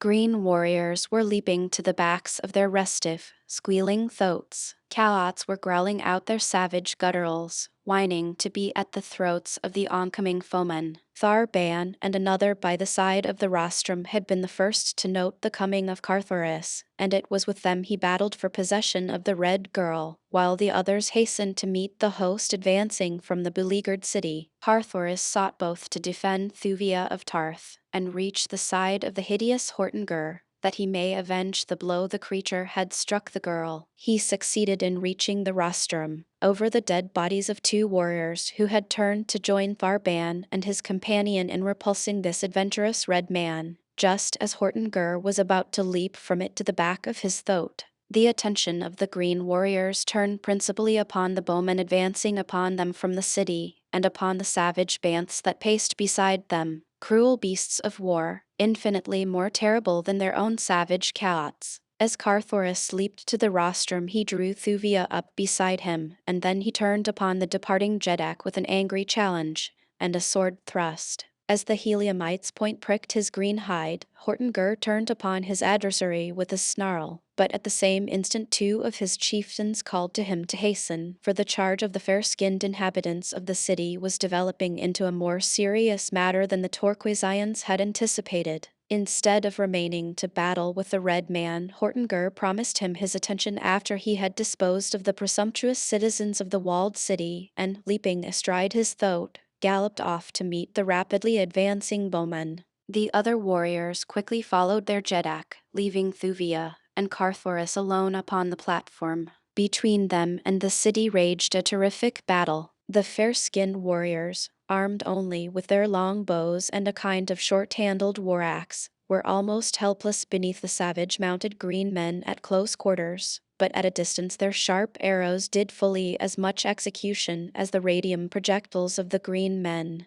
But if the warriors themselves were outclassed, not so their savage companions, the fierce banths. Scarce had the two lines come together when hundreds of these appalling creatures had leaped among the Torquesians, dreading warriors from their thoats, dragging down the huge thoats themselves, and bringing consternation to all before them. The numbers of the citizenry, too, was to their advantage, for it seemed that scarce a warrior fell but his place was taken by a score more. In such a constant stream did they pour from the city's great gate, and so it came, what with the ferocity of the banths and the numbers of the bowmen, that at last the Torquesians fell back, until soon the platform upon which stood Carthoris and Thuvia lay directly in the center of the fight. That neither was struck by a bullet or an arrow seemed a miracle to both, but at last the tide had rolled completely past them, so that they were alone between the fighters and the city, except for the dying and the dead, and a score or so of growling banths, less well-trained than their fellows, who prowled among the corpses seeking meat. To Carthoris the strangest part of the battle had been the terrific toll taken by the bowmen with their relatively puny weapons. Nowhere, that he could see, was there a single wounded green man,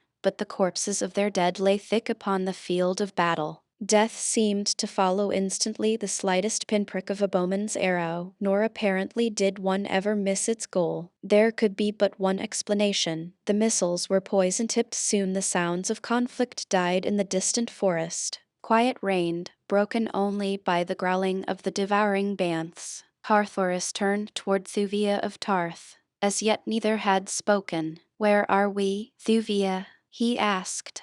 The girl looked at him questioningly. His very presence had seemed to proclaim a guilty knowledge of her abduction. How else may he have known the destination of the flyer that brought her? Who should know better than the Prince of Helium? She'd asked in return. Did he not come here of his own free will? From Anther I came voluntarily upon the trail of the green man who had stolen you, Thuvia, he replied.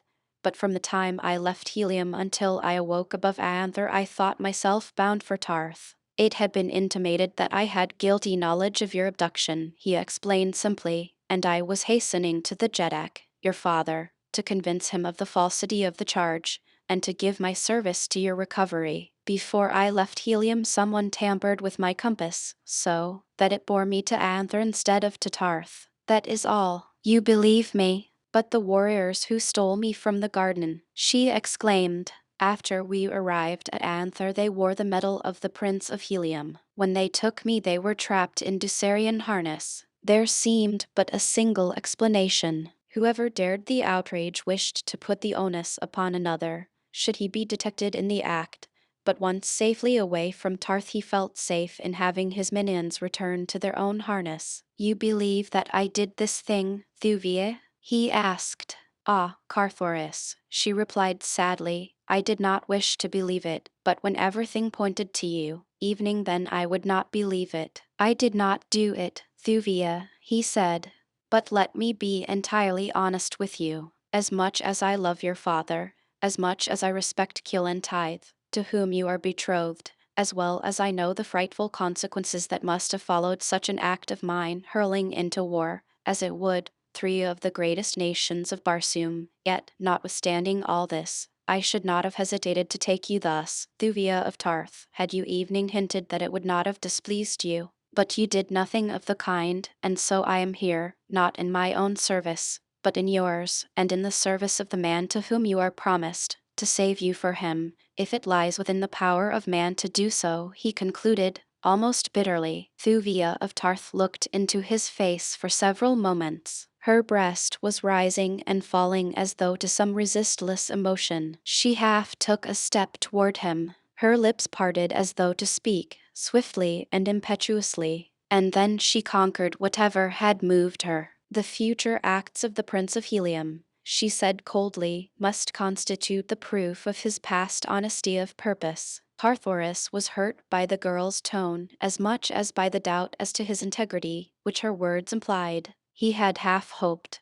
that she may hint that his love would be acceptable. Certainly there was due him at least a little gratitude for his recent acts in her behalf, but the best he received was cold skepticism. The Prince of Helium shrugged his broad shoulders. The girl noted it, and the little smile that touched his lips, so that it became her turn to be hurt. Of course she had not meant to hurt him. He may have known that after what he had said she could not do anything to encourage him, but he need not have made his indifference quite so palpable. The men of Helium were noted for their gallantry, not for boorishness. Possibly it was the earth blood that flowed in his veins. How could she know that the shrug was but Carthoris' way of attempting, by physical effort, to cast blighting sorrow from his heart, or that the smile upon his lips was the fighting smile of his father, with which the son gave outward evidence of the determination he had reached to submerge his own great love in his efforts to save Thuvia of Tarth for another,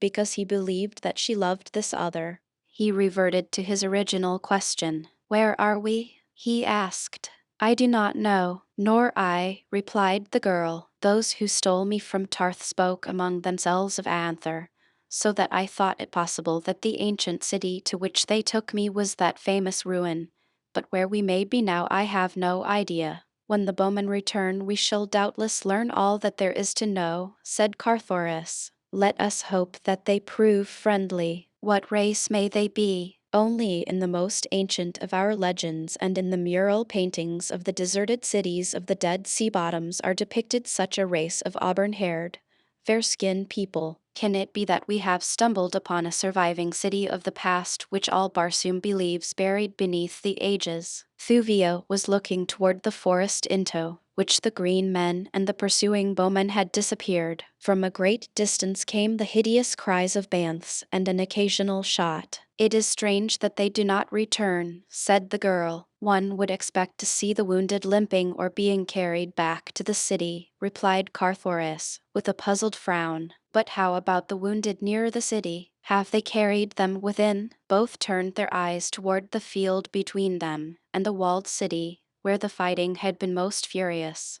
There were the banths, still growling about their hideous feast. Carthoris looked at Thuvia in astonishment. Then he pointed toward the field. "Where are they?" he whispered.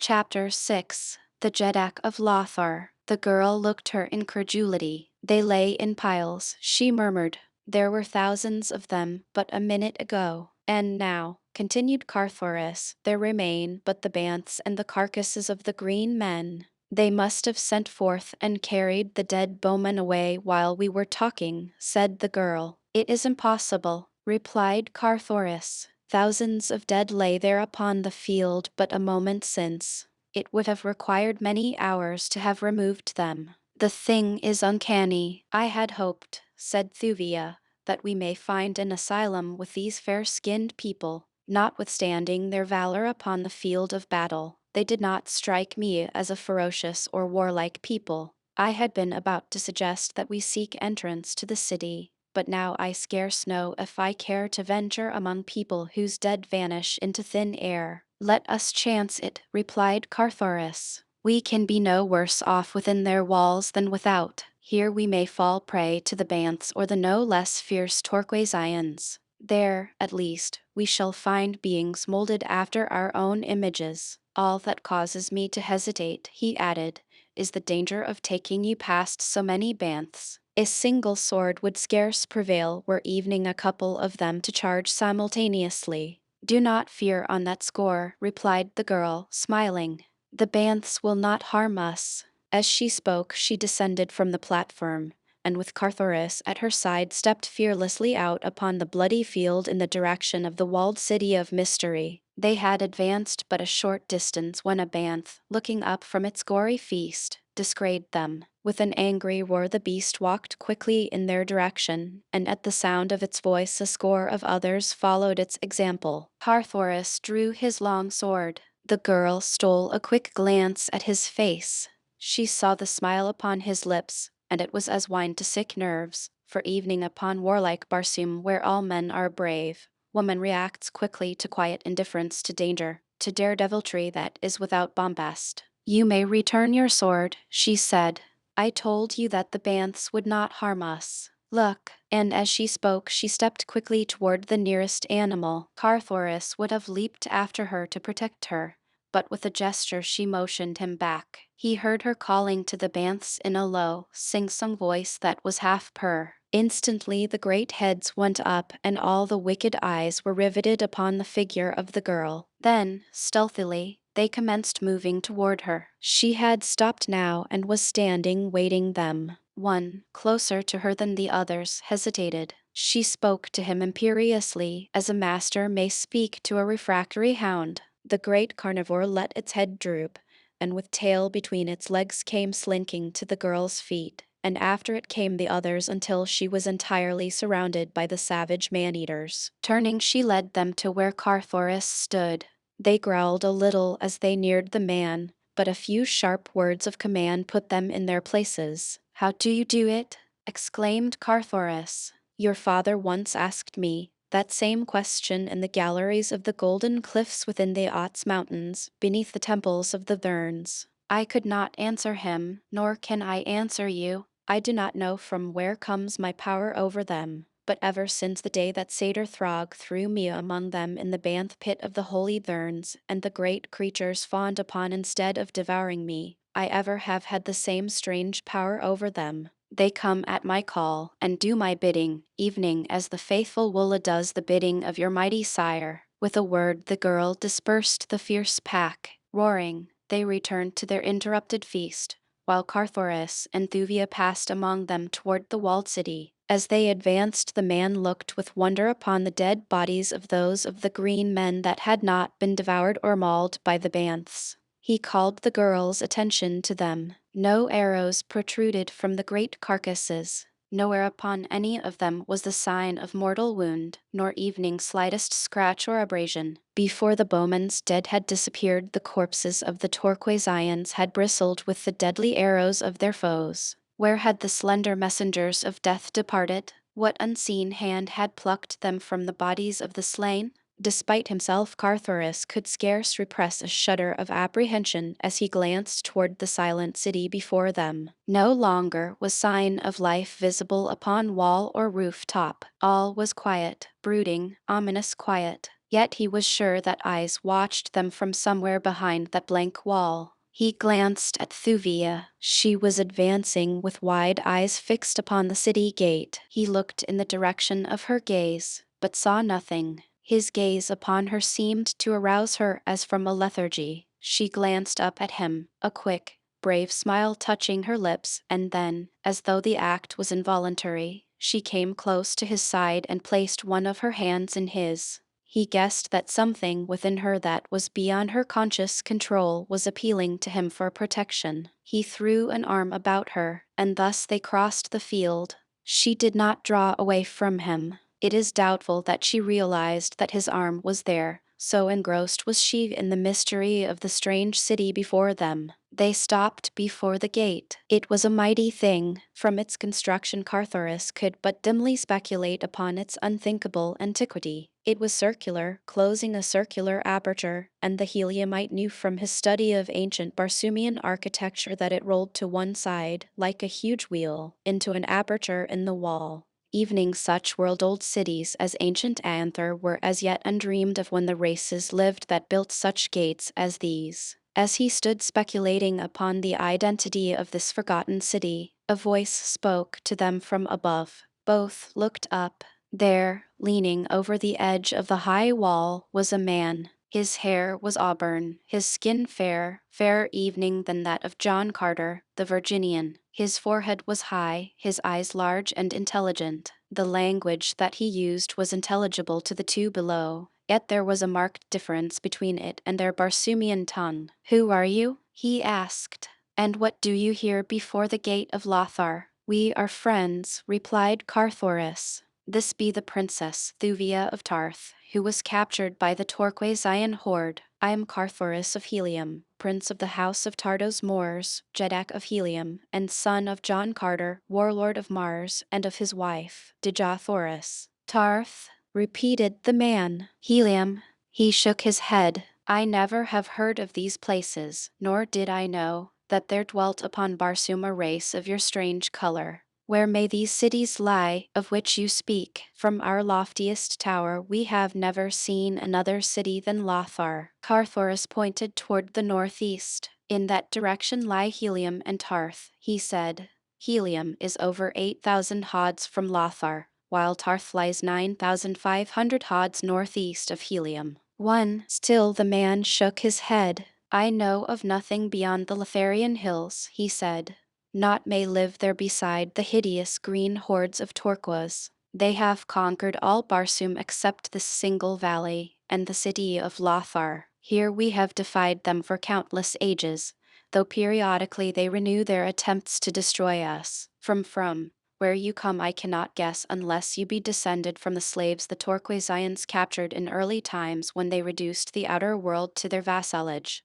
But we had heard that they destroyed all other races but their own." Carthoris tried to explain that the Torquazians ruled but a relatively tiny part of the surface of Barsoom, and even this only because their domain held nothing to attract the red race. But the Lotharian could not seem to conceive of anything beyond the valley of Lothar other than a trackless waste peopled by the ferocious green hordes of Torquoise. After considerable parleying he consented to admit them to the city, and a moment later the wheel-like gate rolled back within its niche, and Thuvia and Carthoris entered the city of Lothar. All about them were evidences of fabulous wealth.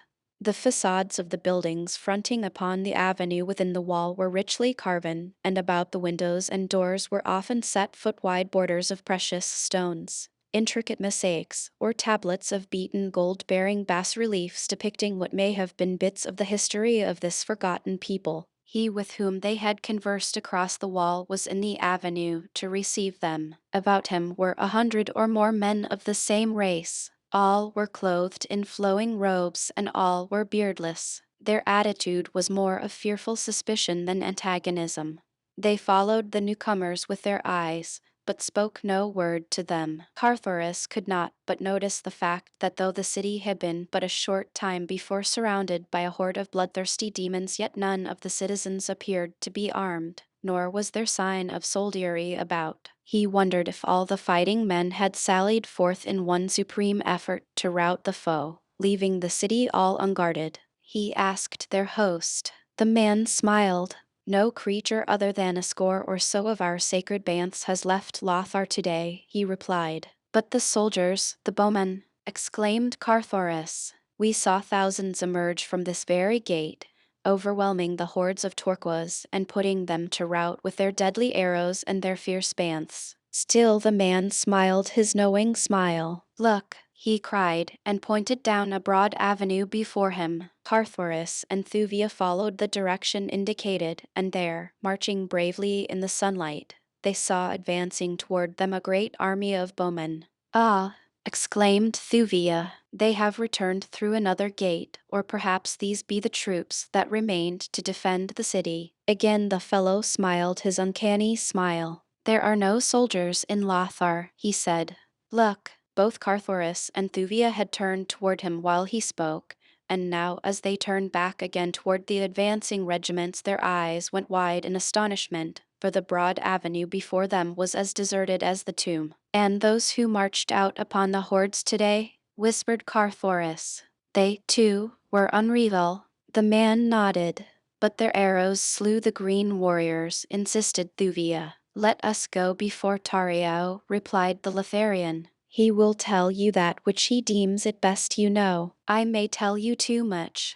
"Who is Tario?" asked Carthoris. "Jeddak of Lothar," replied the guide, leading them up the broad avenue down which they had but a moment since seen the phantom army marching. For half an hour they walked along lovely avenues between the most gorgeous buildings that the two had ever seen. Few people were in evidence. Carthoris could not but note the deserted appearance of the mighty city. At last they came to the royal palace. Carthoris saw it from a distance, and guessing the nature of the magnificent pile wondered that evening here there should be so little sign of activity and life. Not even a single guard was visible before the great entrance gate, nor in the gardens beyond, into which he could see, was there sign of the myriad life that pulses within the precincts of the royal estates of the Red Jeddaks. "Here," said their guide, "is the palace of Tario." As he spoke, Carthoris again let his gaze rest upon the wondrous palace. With a startled exclamation he rubbed his eyes and looked again. No, he could not be mistaken. Before the massive gate stood a score of sentries. Within, the avenue leading to the main building was lined on either side by ranks of bowmen. The gardens were dotted with officers and soldiers moving quickly to and fro, as though bent upon the duties of the minute. What manner of people were these who could conjure an army out of thin air? He glanced toward Thuvia. She, too, evidently had witnessed the transformation. With a little shudder she pressed more closely toward him. "What do you make of it?" she whispered.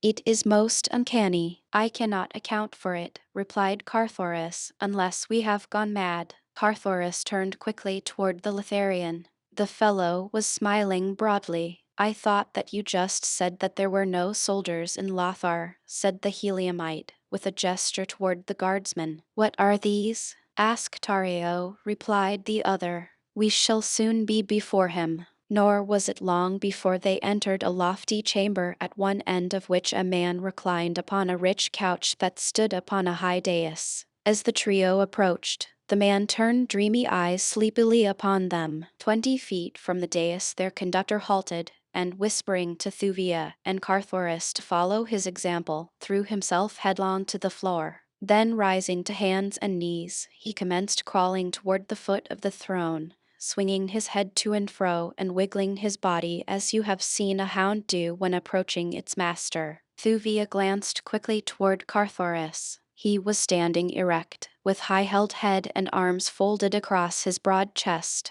A haughty smile curved his lips. The man upon the dais was eyeing him intently, and Carthoris of Helium was looking straight in the other's face. "Who be these, Jaff?" asked the man of him who crawled upon his belly along the floor. "O Tario, most glorious Jeddak," replied Jaff, "these be strangers who came with the hordes of Torquus to our gates, saying that they were prisoners of the Green Men. They tell strange tales of cities far beyond Lothar." "Arise, Jaff," commanded Tario, "and ask these two why they show not to Tario the respect that is his due." Jaff arose and faced the strangers. At sight of their erect positions his face went livid. He leaped toward them. "Creatures!" he screamed. "Down! Down upon your bellies before the last of the Jeddaks of Barsoom." 1 on Barsoom the ad is the basis of linear measurement. It is the equivalent of an earthly foot, measuring about 11,694 earth inches. As has been my custom in the past, I have generally translated Barsoomian symbols of time, distance, etc. into their earthly equivalent as being more easily understood by earth readers.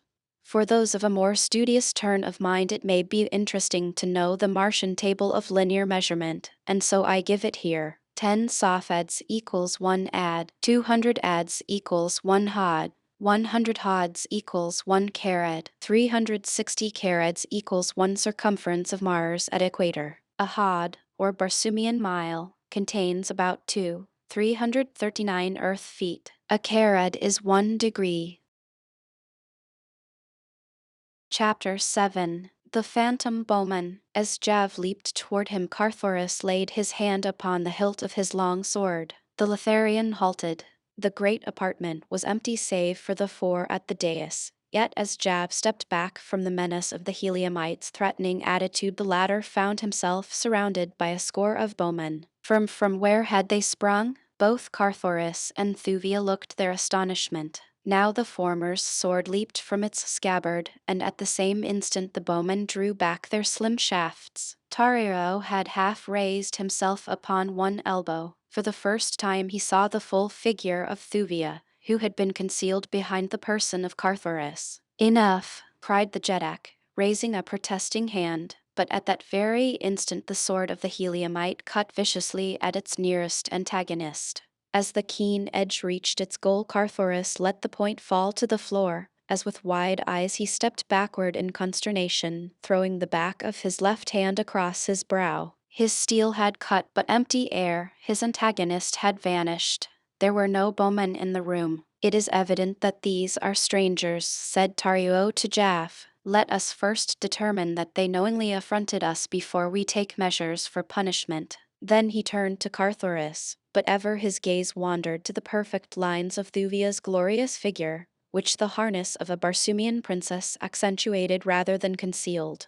"Who are you?" he asked, "who knows not the etiquette of the court of the last of Jeddaks?" "I am Carthoris, Prince of Helium," replied the Heliumite, "and this is Thuvia, Princess of Tarth. In the courts of our fathers men do not prostrate themselves before royalty. Not since the firstborn tore their immortal goddess limb from limb have men crawled upon their bellies to any throne upon Barsoom. Now think you that the daughter of one mighty Jeddak and the son of another would so humiliate themselves?" Tario looked at Carthoris for a long time. At last he spoke. "There is no other Jeddak upon Barsoom than Tario," he said.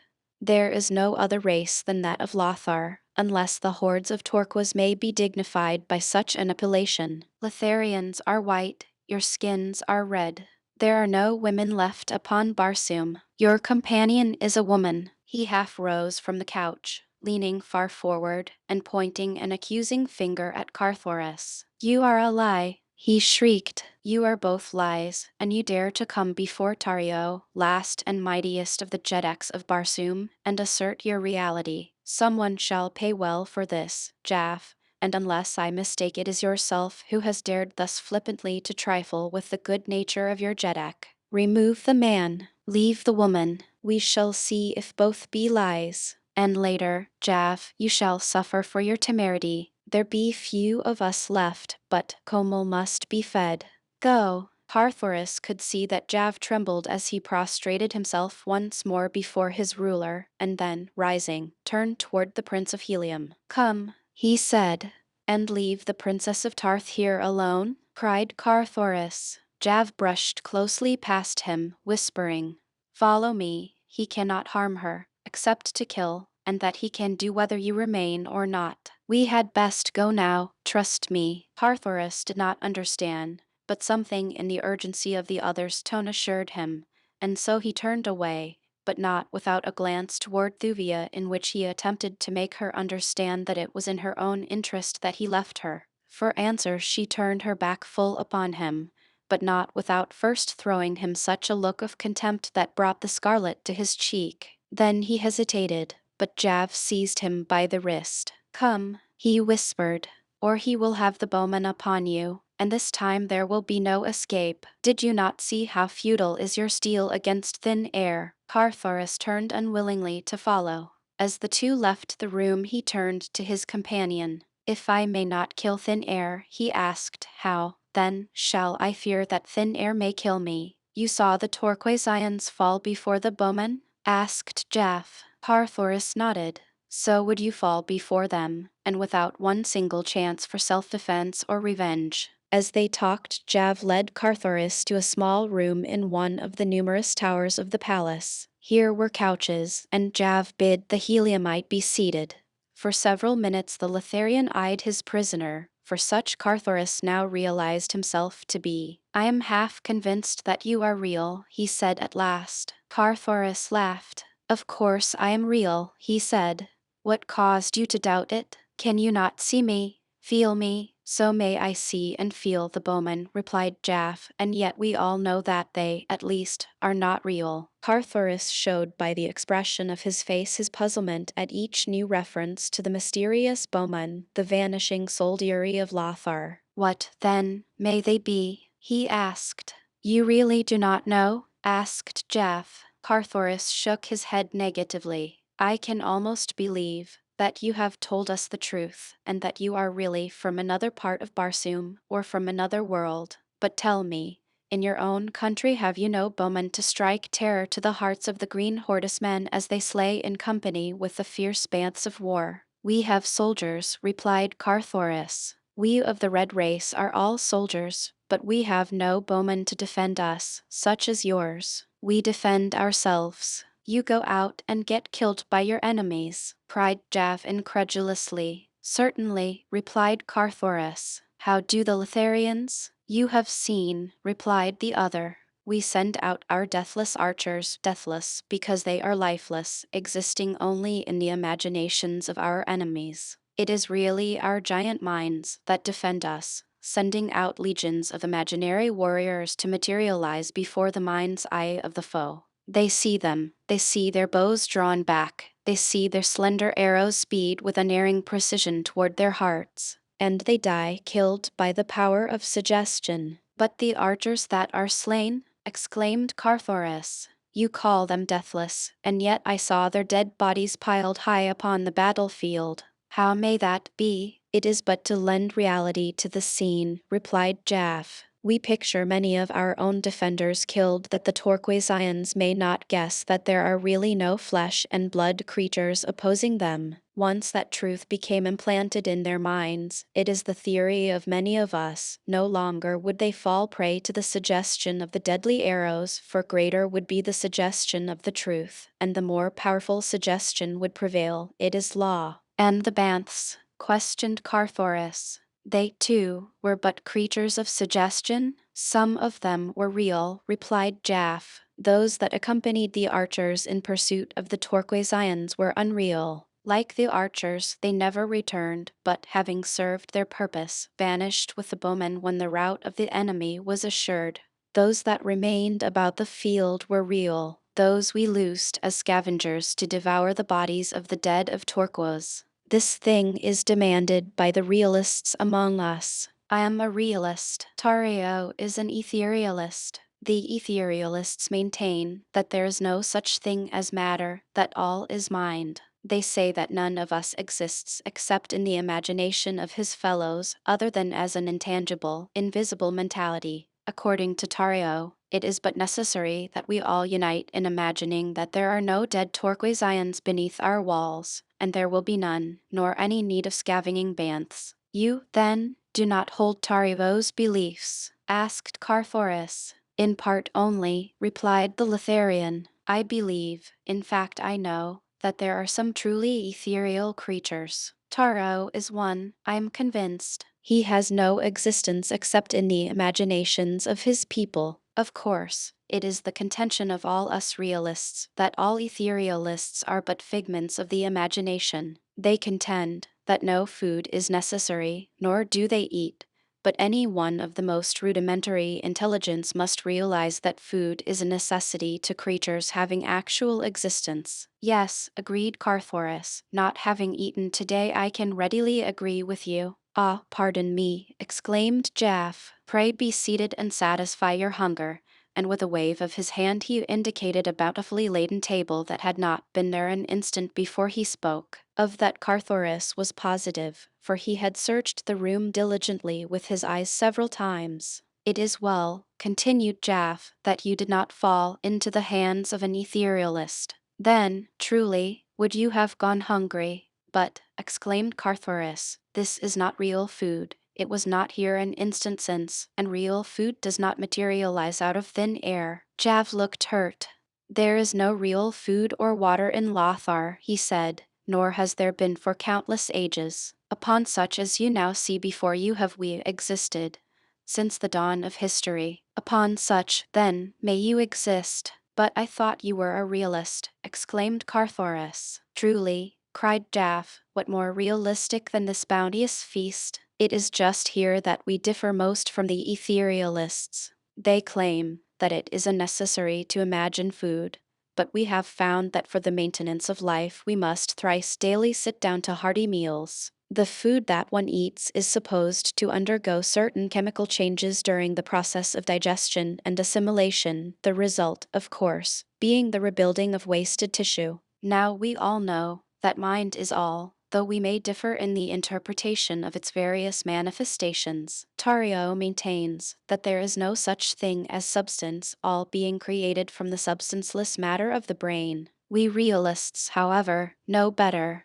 We know that mind has the power to maintain substance even though it may not be able to create substance. The latter is still an open question. And so we know that in order to maintain our physical bodies we must cause all our organs properly to function. This we accomplish by materializing food thoughts, and by partaking of the food thus created. We chew, we swallow, we digest. All our organs function precisely as if we had partaken of material food. And what is the result? What must be the result? The chemical changes take place through both direct and indirect suggestion, and we live and thrive. Carthoris eyed the food before him. It seemed real enough. He lifted a morsel to his lips.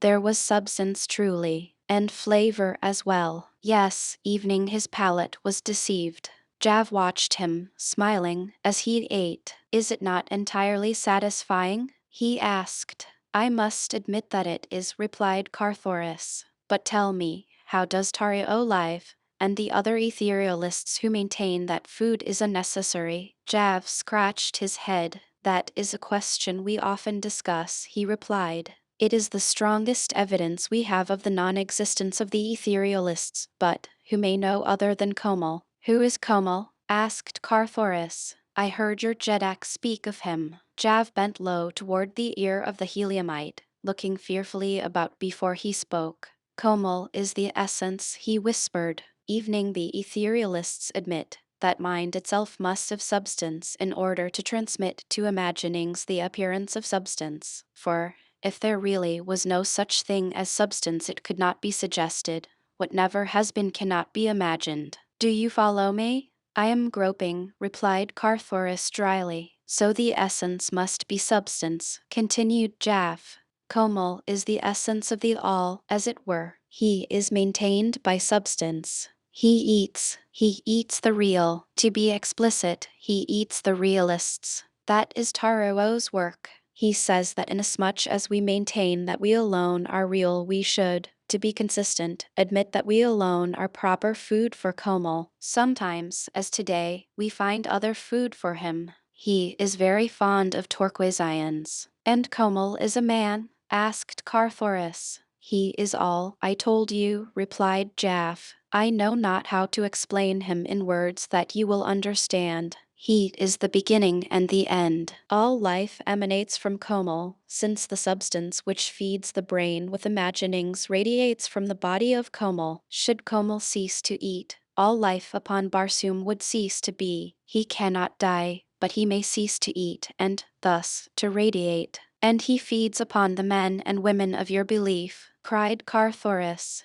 Women, exclaimed Jaff. There are no women in Lothar. The last of the Lotharian females perished ages since, upon that cruel and terrible journey across the muddy plains that fringed the half-dried seas, when the green hordes scourged us across the world to this our last hiding place. our impregnable fortress of Lothar. Scarce 20,000 men of all the countless millions of our race lived to reach Lothar. Among us were no women and no children. All these had perished by the way. As time went on, we, too, were dying and the race fast approaching extinction when the great truth was revealed to us, that mind is all. Many more died before we perfected our powers, but at last we were able to defy death, when we fully understood that death was merely a state of mind. Then came the creation of mind people, or rather the materialization of imaginings. We first put these to practical use when the Torquesians discovered our retreat, and fortunate for us it was that it required ages of search upon their part before they found the single tiny entrance to the valley of Lothar. That day we threw our first bowmen against them. The intention was purely to frighten them away by the vast numbers of bowmen, which we could muster upon our walls. All Lothar bristled with the bows and arrows of our ethereal host, but the Torquesians did not frighten. They are lower than the beasts, they know no fear. They rushed upon our walls, and standing upon the shoulders of others they built human approaches to the wall tops, and were on the very point of surging in upon us and overwhelming us. Not an arrow had been discharged by our bowmen. We did but cause them to run to and fro along the wall top, screaming taunts and threats at the enemy. Soon I thought to attempt the great thing. I centered all my mighty intellect upon the bowman of my own creation. Each of us produces and directs as many bowmen as his mentality and imagination is capable of. I caused them to fit arrows to their bows for the first time. I made them take aim at the hearts of the green men. I made the green men see all this, and then I made them see the arrows fly, and I made them think that the points pierced their hearts. It was all that was necessary. By hundreds they toppled from our walls, and when my fellows saw what I had done they were quick to follow my example, so that soon the hordes of Torquas had retreated beyond the range of our arrows. We may have killed them at any distance, but one rule of war we have maintained from the first, the rule of realism. We do nothing, or rather we cause our bowmen to do nothing within sight of the enemy that is beyond the understanding of the foe. Otherwise they may guess the truth, and that would be the end of us. But after the Torquesians had retreated beyond bowshot, they turned upon us with their terrible rifles, and by constant popping at us made life miserable within our walls. So then I bethought the scheme to hurl our bowmen through the gates upon them. You have seen this day how well it works. For ages they have come down upon us at intervals, but always with the same results. And all this is due to your intellect, Jaff? Asked Carthoris. I should think that you would be high in the councils of your people. I am, replied Jaff proudly. I am next to Tario. But why, then, your cringing manner of approaching the throne? Tario demands it. He is jealous of me. He only awaits the slightest excuse to feed me to Komal. He fears that I may someday usurp his power. Carthoris suddenly sprang from the table. Jaff, he exclaimed, I am a beast. Here I have been eating my fill, while the Princess of Tarth may perhaps be still without food. Let us return and find some means of furnishing her with nourishment. The Litharian shook his head. Tario would not permit it, he said.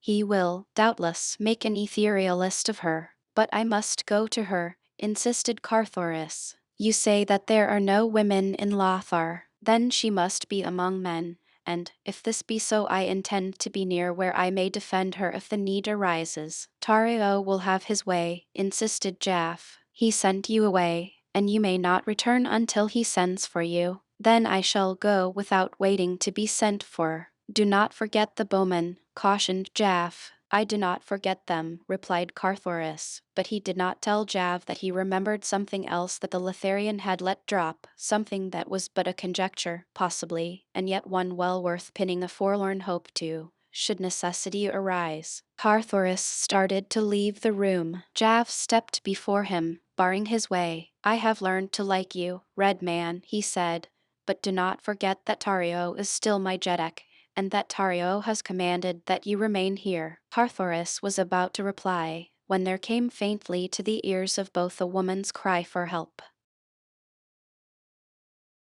Chapter 8. The Hall of Doom. As Thuvia of Tarth saw Carthoris depart from the presence of Tario, leaving her alone with the man, a sudden qualm of terror seized her. There was an air of mystery pervading the stately chamber. Its furnishings and appointments bespoke wealth and culture, and carried the suggestion that the room was often the scene of royal functions which filled it to its capacity. And yet nowhere about her, in antechamber or corridor, was there sign of any other being than herself and the recumbent figure of Tario, the Jeddak, who watched her through half-closed eyes from the gorgeous trappings of his regal couch. For a time after the departure of Jav and Carthoris the man eyed her intently. Then he spoke. "Come nearer," he said, and, as she approached, "Whose creature are you? Who has dared materialize his imaginings of woman? It is contrary to the customs and the royal edicts of Lothar. Tell me, woman, from whose brain have you sprung?" "Jaff's. No, do not deny it.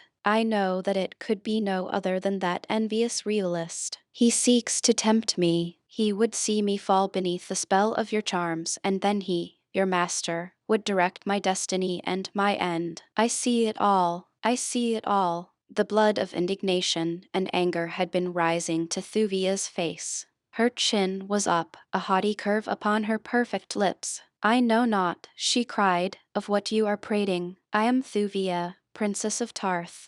I am no man's creature. Never before today did I lay eyes upon him you call Jaff, nor upon your ridiculous city, of which evening the greatest nations of Barsoom have never dreamed. My charms are not for you, nor such as you. They are not for sale or barter, evening, though the price were a real throne. And as for using them to win your worse than feudal power," she ended her sentence with a shrug of her shapely shoulders, and a little scornful laugh. When she had finished, Tario was sitting upon the edge of his couch, his feet upon the floor. He was leaning forward with eyes no longer half closed, but wide with a startled expression in them. He did not seem to note the LSE majest of her words and manner. There was evidently something more startling and compelling about her speech than that. Slowly he came to his feet. "By the fangs of Komel," he muttered, "but you are Revel, a Revel woman. No dream, no vain and foolish figment of the mind." He took a step toward her, with hands outstretched. "Come," he whispered. "Come, woman. For countless ages have I dreamed that some day you would come. And now that you are here I can scarce believe the testimony of my eyes. Evening now, knowing that you are real, I still half dread that you may be a lie." Thuvia shrank back. She thought the man mad. Her hand stole to the jeweled hilt of her dagger. The man saw the move and stopped. A cunning expression entered his eyes. Then they became at once dreamy and penetrating as they fairly bored into the girl's brain. Thuvia suddenly felt a change coming over her. What the cause of it she did not guess, but somehow the man before her began to assume a new relationship within her heart. No longer was he a strange and mysterious enemy, but an old and trusted friend. Her hand slipped from the dagger's hilt. Tario came closer. He spoke gentle, friendly words, and she answered him in a voice that seemed hers and yet another's. He was beside her now. His hand was upon her shoulder. His eyes were downbent toward hers. She looked up into his face. His gaze seemed to bore straight through her to some hidden spring of sentiment within her. Her lips parted in sudden awe and wonder at the strange revealment of her inner self that was being laid bare before her consciousness.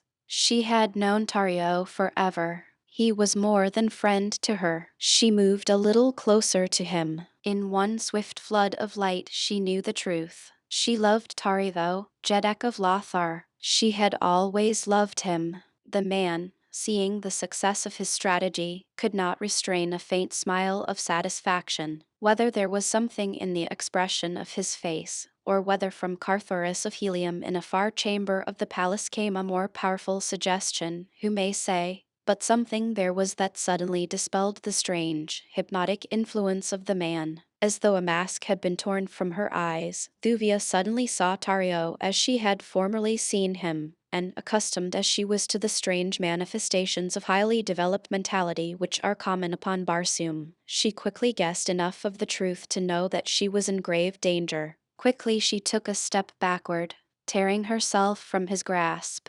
But the momentary contact had aroused within Tario all the long-buried passions of his loveless existence. With a muffled cry he sprang upon her, throwing his arms about her, and attempting to drag her lips to his. "Woman," he cried, "lovely woman, Tario would make you queen of Lothar. Listen to me, listen to the love of the last of the Jedaks of Barsoom." Thuvia struggled to free herself from his embrace. "Stop, creature," she cried. "Stop, I do not love you. Stop, or I shall scream for help." Tario laughed in her face. "Scream for help," he mimicked. "And who within the halls of Lothar is there who may come in answer to your call? Who would dare enter the presence of Tario unsummoned?" "There is one," she replied, "who would come, and, coming, dare to cut you down upon your own throne, if he thought that you had offered affront to Thuvia of Tarth." "Who, Jaff?"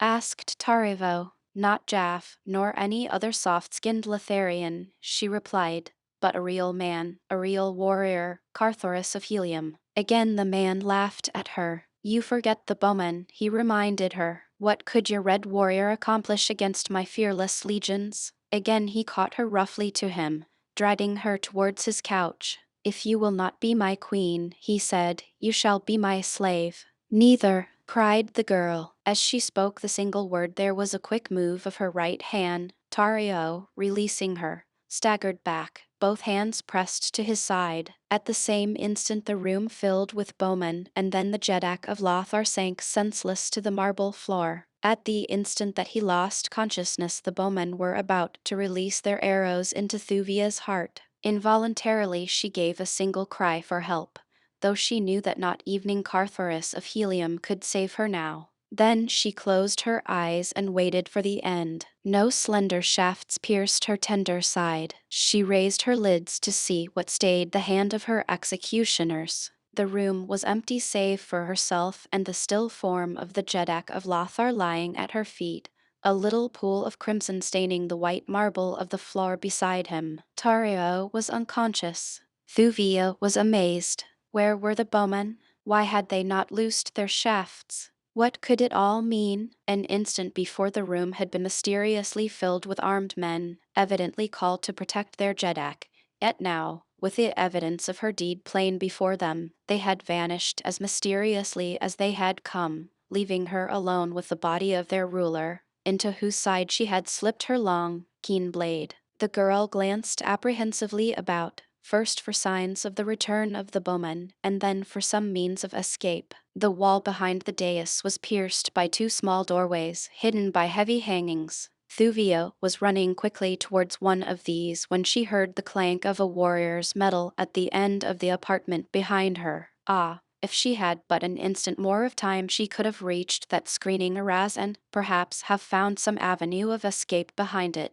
But now it was too late. She had been discovered. With a feeling that was akin to apathy she turned to meet her fate, and there, before her, running swiftly across the broad chamber to her side, was Carthoris, his naked longsword gleaming in his hand. For days she had doubted the intentions of the Heliumite. She had thought him a party to her abduction. Since fate had thrown them together she had scarce favored him with more than the most perfunctory replies to his remarks, unless at such times as the weird and uncanny happenings at Lothar had surprised her out of her reserve. She knew that Carthoris of Helium would fight for her, but whether to save her for himself or another, she was in doubt. He knew that she was promised to kill Untythe, Jedak of Kaal, but if he had been instrumental in her abduction, his motives could not be prompted by loyalty to his friend or regard for her honor. And yet, as she saw him coming across the marble floor of the audience chamber of Tario of Lothar, his fine eyes filled with apprehension for her safety, his splendid figure personifying all that is finest in the fighting men of martial Mars, she could not believe that any faintest trace of perfidy lurked beneath so glorious an exterior. Never, she thought, In all her life had the sight of any man been so welcome to her. It was with difficulty that she refrained from rushing forward to meet him. She knew that he loved her, but, in time, she recalled that she was promised to kill and tithe. Not evening may she trust herself to show too great gratitude to the Heliumite, lest he misunderstand. Carthoris was by her side now. His quick glance had taken in the scene within the room. The still figure of the Jeddak sprawled upon the floor, the girl hastening toward a shrouded exit. "Did he harm you, Thuvia?" he asked. She held up her crimsoned blade that he may see it. "No," she said, "he did not harm me." A grim smile lighted Carthoris' face. "Praised be our first ancestor," he murmured. "And now let us see if we may not make good our escape from this accursed city before the Lotharians discover that their Jeddak is no more." With the firm authority that sat so well upon him, in whose veins flowed the blood of John Carter of Virginia and Dijothorus of Helium, he grasped her hand and, turning back across the hall, strode toward the great doorway through which Jav had brought them into the presence of the Jeddak earlier in the day. They had almost reached the threshold when a figure sprang into the apartment through another entrance. It was Jaff. He, too, took in the scene within at a glance. Carthoris turned to face him, his sword ready in his hand, and his great body shielding the slender figure of the girl. "Come, Jaff of Lothar," he cried. "Let us face the issue at once, for only one of us may leave this chamber alive with Thuvia of Tarth." Then, seeing that the man wore no sword, he exclaimed, "Bring on your bowman, then, or come with us as my prisoner until we have safely passed the outer portals of your ghostly city." "You have killed Tario," exclaimed Jaff, ignoring the other's challenge. "You have killed Tario. I see his blood upon the floor. Real blood, real death. Tario was, after all, as real as I. Yet he was an etherealist. He would not materialize his sustenance. Can it be that they are right? Well, we, too, are right. And all these ages we have been quarreling, each saying that the other was wrong. However, he is dead now. Of that I am glad. Now shall Jav come into his own. Now shall Jav be Jeddak of Lothar." As he finished, Tario opened his eyes and then quickly sat up. "Traitor, assassin," he screamed, and then, "Kadar, Kadar," which is the Barsumian for guard. Jav went sickly white. He fell upon his belly, wriggling toward Tario. "Oh, my Jeddak," he whimpered. Jav had no hand in this. Jav, your faithful Jav, but just this instant entered the apartment to find you lying prone upon the floor and these two strangers about to leave. How it happened I know not. Believe me, most glorious Jeddak." "Cease, knave," cried Tario. "I heard your words. However, he is dead now. Of that I am glad. Now shall Jaff come into his own. Now shall Jaff be Jeddak of Lothar. At last, traitor, I have found you out. Your own words have condemned you as surely as the acts of these red creatures have sealed their fates, unless," he paused, "unless the woman." But he got no further. Carthoris guessed what he would have said, and before the words could be uttered he had sprung forward and struck the man across the mouth with his open palm. Tario frothed in rage and mortification. "And should you again affront the Princess of Tarth," warned the Heliumite, "I shall forget that you wear no sword. Not forever may I control my itching sword hand." Tario shrank back toward the little doorways behind the dais. He was trying to speak, but so hideously were the muscles of his face working that he could utter no word for several minutes. At last he managed to articulate intelligibly. "Die," he shrieked, "die." And then he turned toward the exit at his back. Jav leaped forward, screaming in terror. "Have pity, Tario,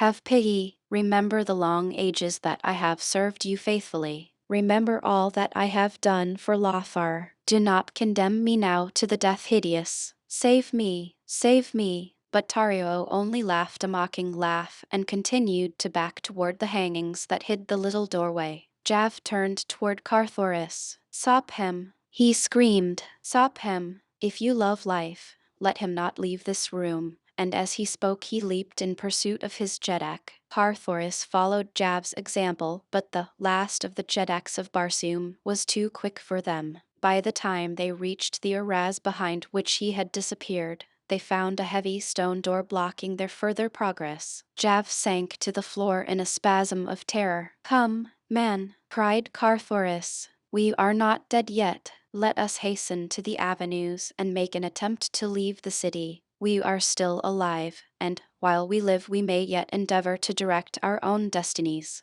Of what avail to sink spineless to the floor? Come, be a man." Jav but shook his head. "Did you not hear him call the guards?" He moaned. "Ah, if we could have but intercepted him, then there may have been hope. But, alas, he was too quick for us." "Well, well," exclaimed Carthoris impatiently. "What if he did call the guards? There will be time enough to worry about that after they come. At present I see no indication that they have any idea of overexerting themselves to obey their Jedek's summons." Jav shook his head mournfully. "You do not understand," he said.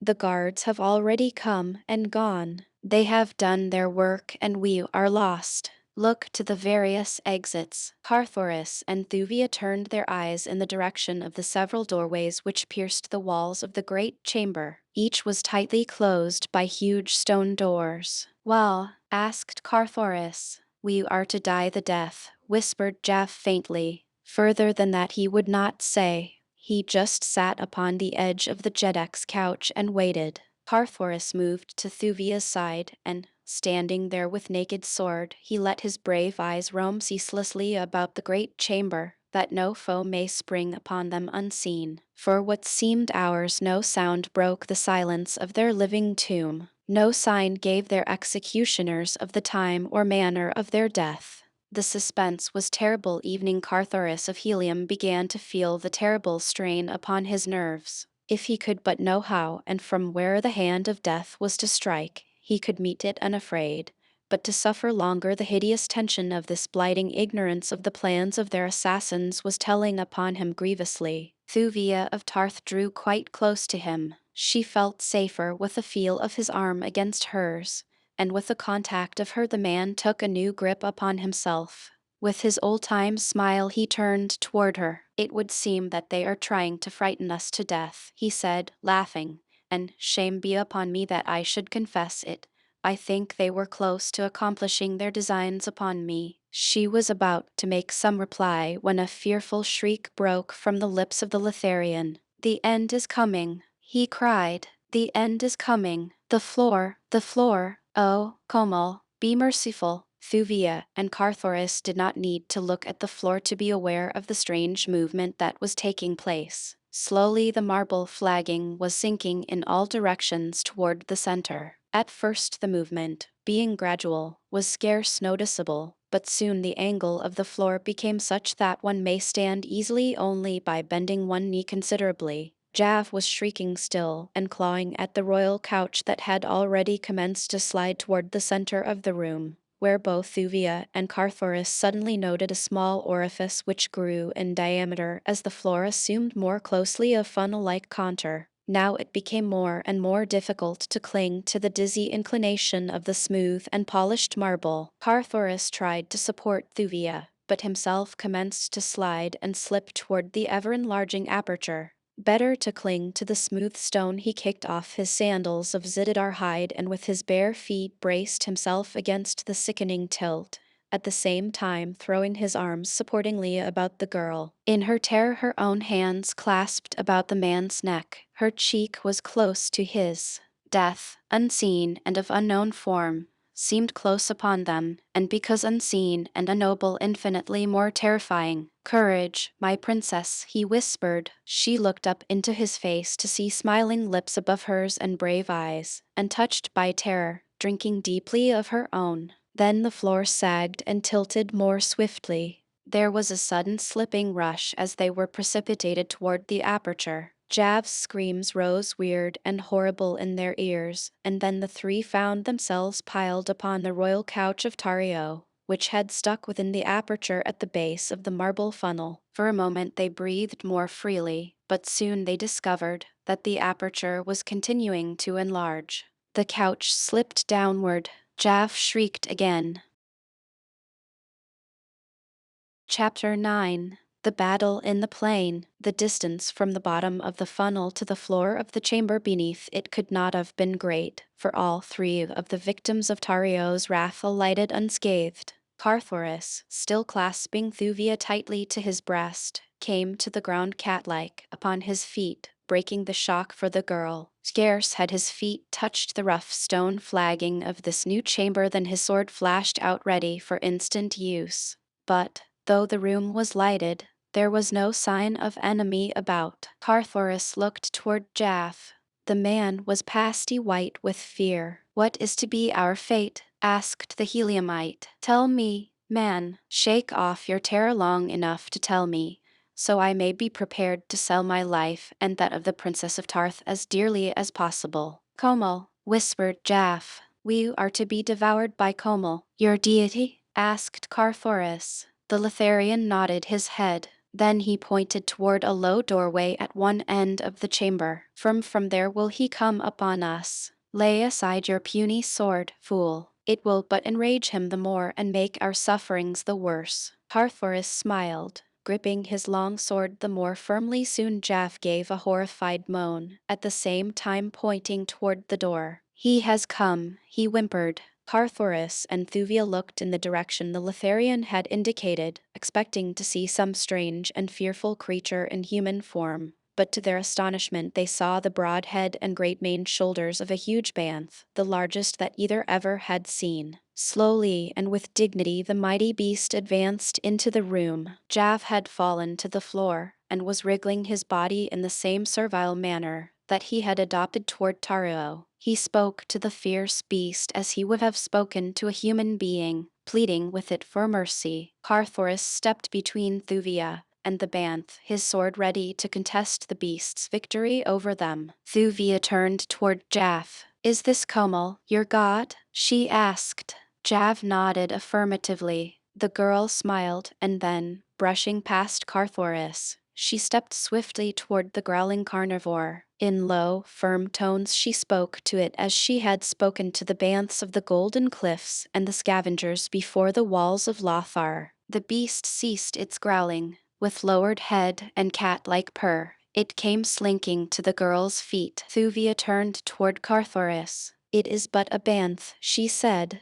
"We have nothing to fear from it." Carthoris smiled. "I did not fear it," he replied, "for I, too, believed it to be only a bantha, and I have my long sword." Jav sat up and gazed at the spectacle before him, the slender girl weaving her fingers in the tawny mane of the huge creature that he had thought divine, while Komel rubbed his hideous snout against her side. "So this is your god," laughed Thuvia. Jav looked bewildered. He scarce knew whether he dare chance offending Komel or not, for so strong is the power of superstition that even though we know that we have been reverencing a sham, yet still we hesitate to admit the validity of our newfound convictions. "Yes," he said, "this is Komel. For ages the enemies of Tario have been hurled to this pit to fill his maw, for Komel must be fed." "Is there any way out of this chamber to the avenues of the city?" asked Carthoris. Jav shrugged. "I do not know," he replied.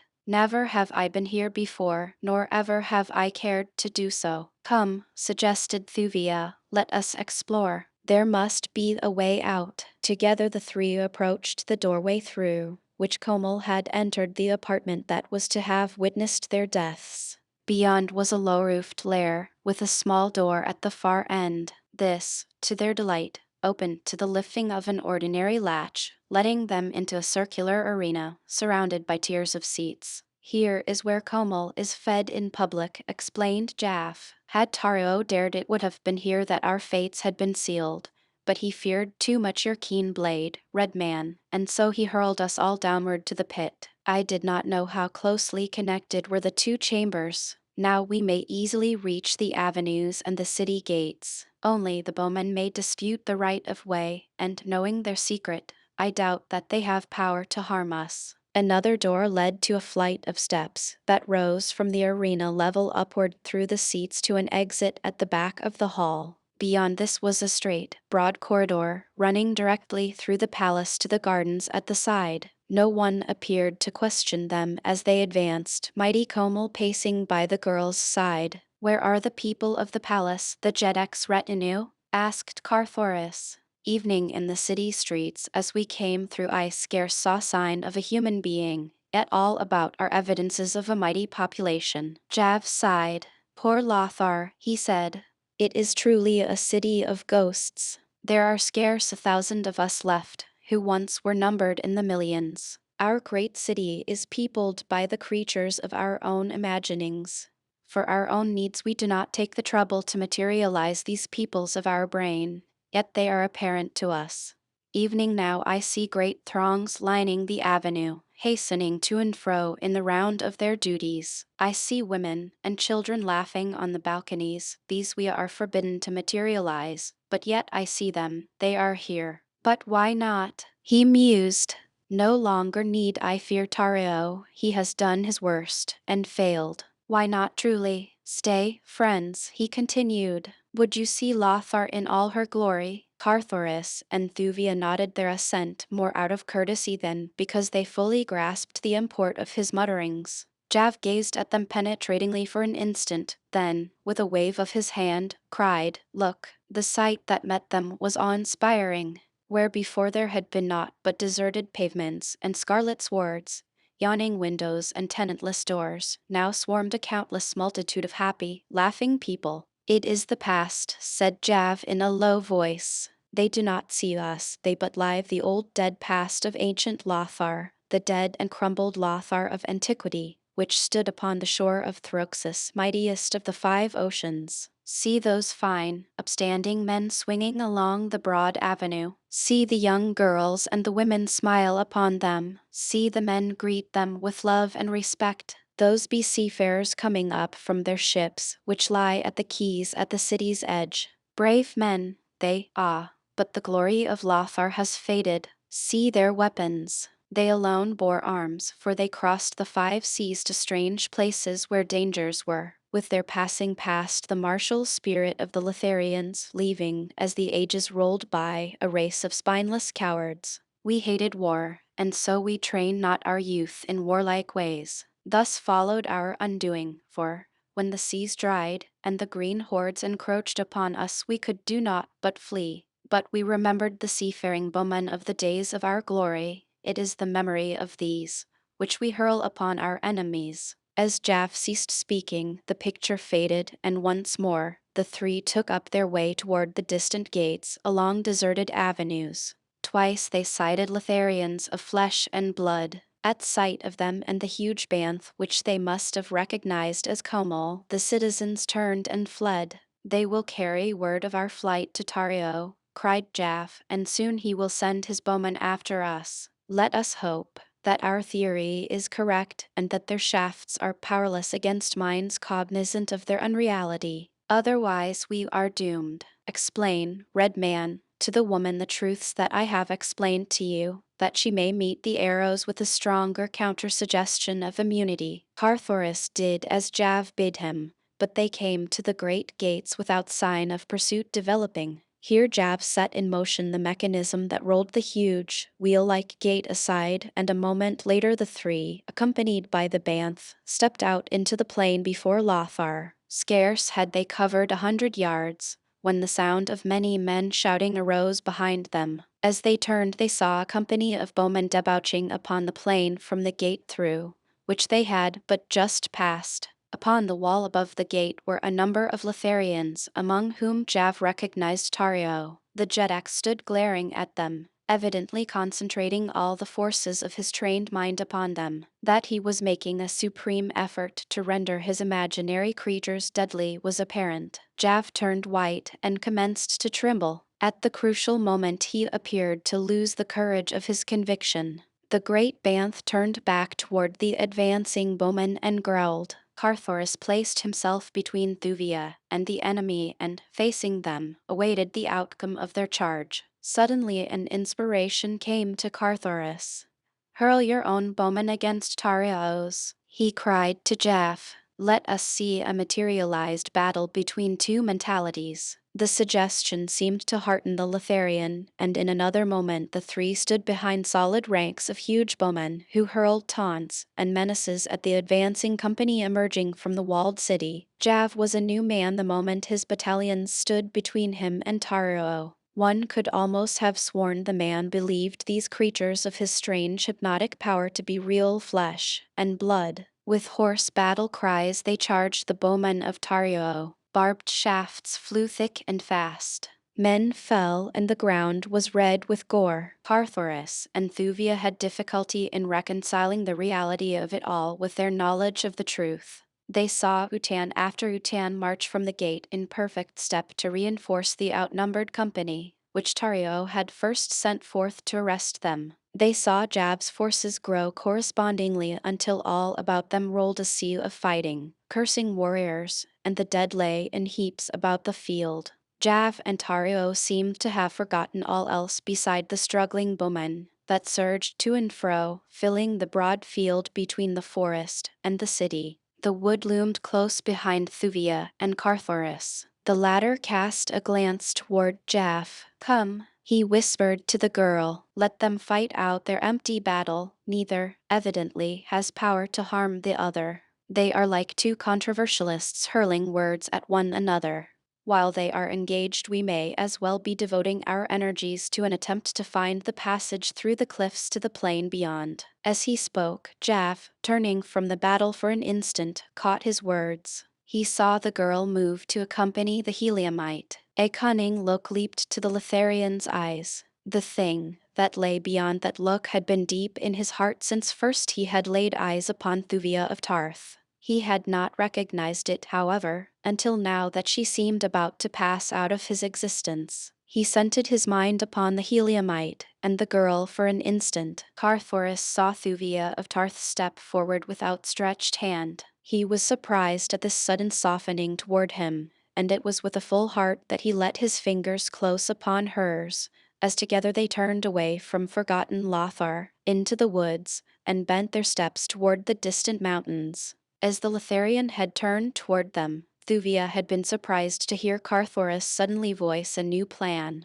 "Remain here with Jaff," she had heard him say, "while I go to search for the passage through the cliffs." She had dropped back in surprise and disappointment, for she knew that there was no reason why she should not have accompanied him. Certainly she should have been safer with him than left here alone with the Lothlarian. And Jav watched the two and smiled his cunning smile. When Carthoris had disappeared within the wood, Thuvia seated herself apathetically upon the scarlet sward to watch the seemingly interminable struggles of the bowmen. The long afternoon dragged its weary way toward darkness, and still the imaginary legions charged and retreated. The sun was about to set when Tario commenced to withdraw his troops slowly toward the city. His plan for cessation of hostilities through the night evidently met with Jav's entire approval, for he caused his forces to form themselves in orderly utans and march just within the edge of the wood, where they were soon busily engaged in preparing their evening meal and spreading down their sleeping silks and furs for the night. Thuvia could scarce repress a smile as she noted the scrupulous care with which Jav's imaginary men attended to each tiny detail of deportment as truly as if they had been real flesh and blood. Sentries were posted between the camp and the city. Officers clanked here and there, issuing commands and seeing to it that they were properly carried out. Thuvia turned toward Jaff. "Why is it," she asked, "that you observe such careful nicety in the regulation of your creatures when Tario knows quite as well as you that they are but figments of your brain? Why not permit them simply to dissolve into thin air until you again require their feudal service?" "You do not understand them," replied Jaff.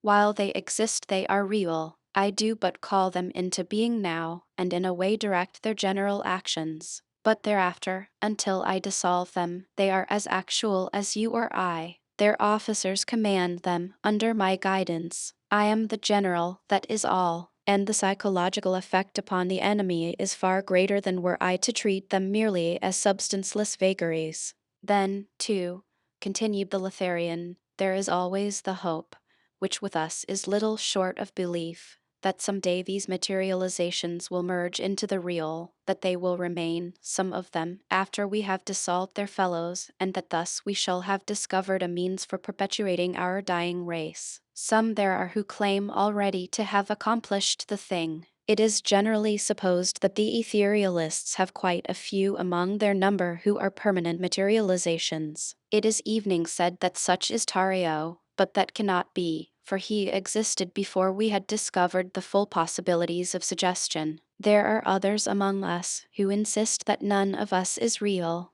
that we could not have existed all these ages without material food and water had we ourselves been material. Although I am a realist, I rather incline toward this belief myself. It seems well and sensibly based upon the belief that our ancient forebears developed before their extinction such wondrous mentalities that some of the stronger minds among them lived after the death of their bodies, that we are but the deathless minds of individuals long dead. It would appear possible, and yet in so far as I am concerned I have all the attributes of corporeal existence. I eat, I sleep. He paused, casting a meaning look upon the girl I love. Thuvia could not mistake the palpable meaning of his words and expression. She turned away with a little shrug of disgust that was not lost upon the Lothlarian. He came close to her and seized her arm. "Why not Jaff?" he cried. "Who more honorable than the second of the world's most ancient race? Your Heliumite? He has gone. He has deserted you to your fate to save himself. Come, be Javs." Thuvia of Tarth rose to her full height, her lifted shoulder turned toward the man, her haughty chin upraised, a scornful twist to her lips. "You lie," she said quietly. "The Heliumite knows less of disloyalty than he knows of fear, and of fear he is as ignorant as the unhatched young." "Then where is he?" taunted the Lothlarian. "I tell you he has fled the valley. He has left you to your fate, but Jav will see that it is a pleasant one. Tomorrow we shall return into Lothar at the head of my victorious army, and I shall be Jeddak, and you shall be my consort. Come." And he attempted to crush her to his breast. The girl struggled to free herself, striking at the man with her metal armlets.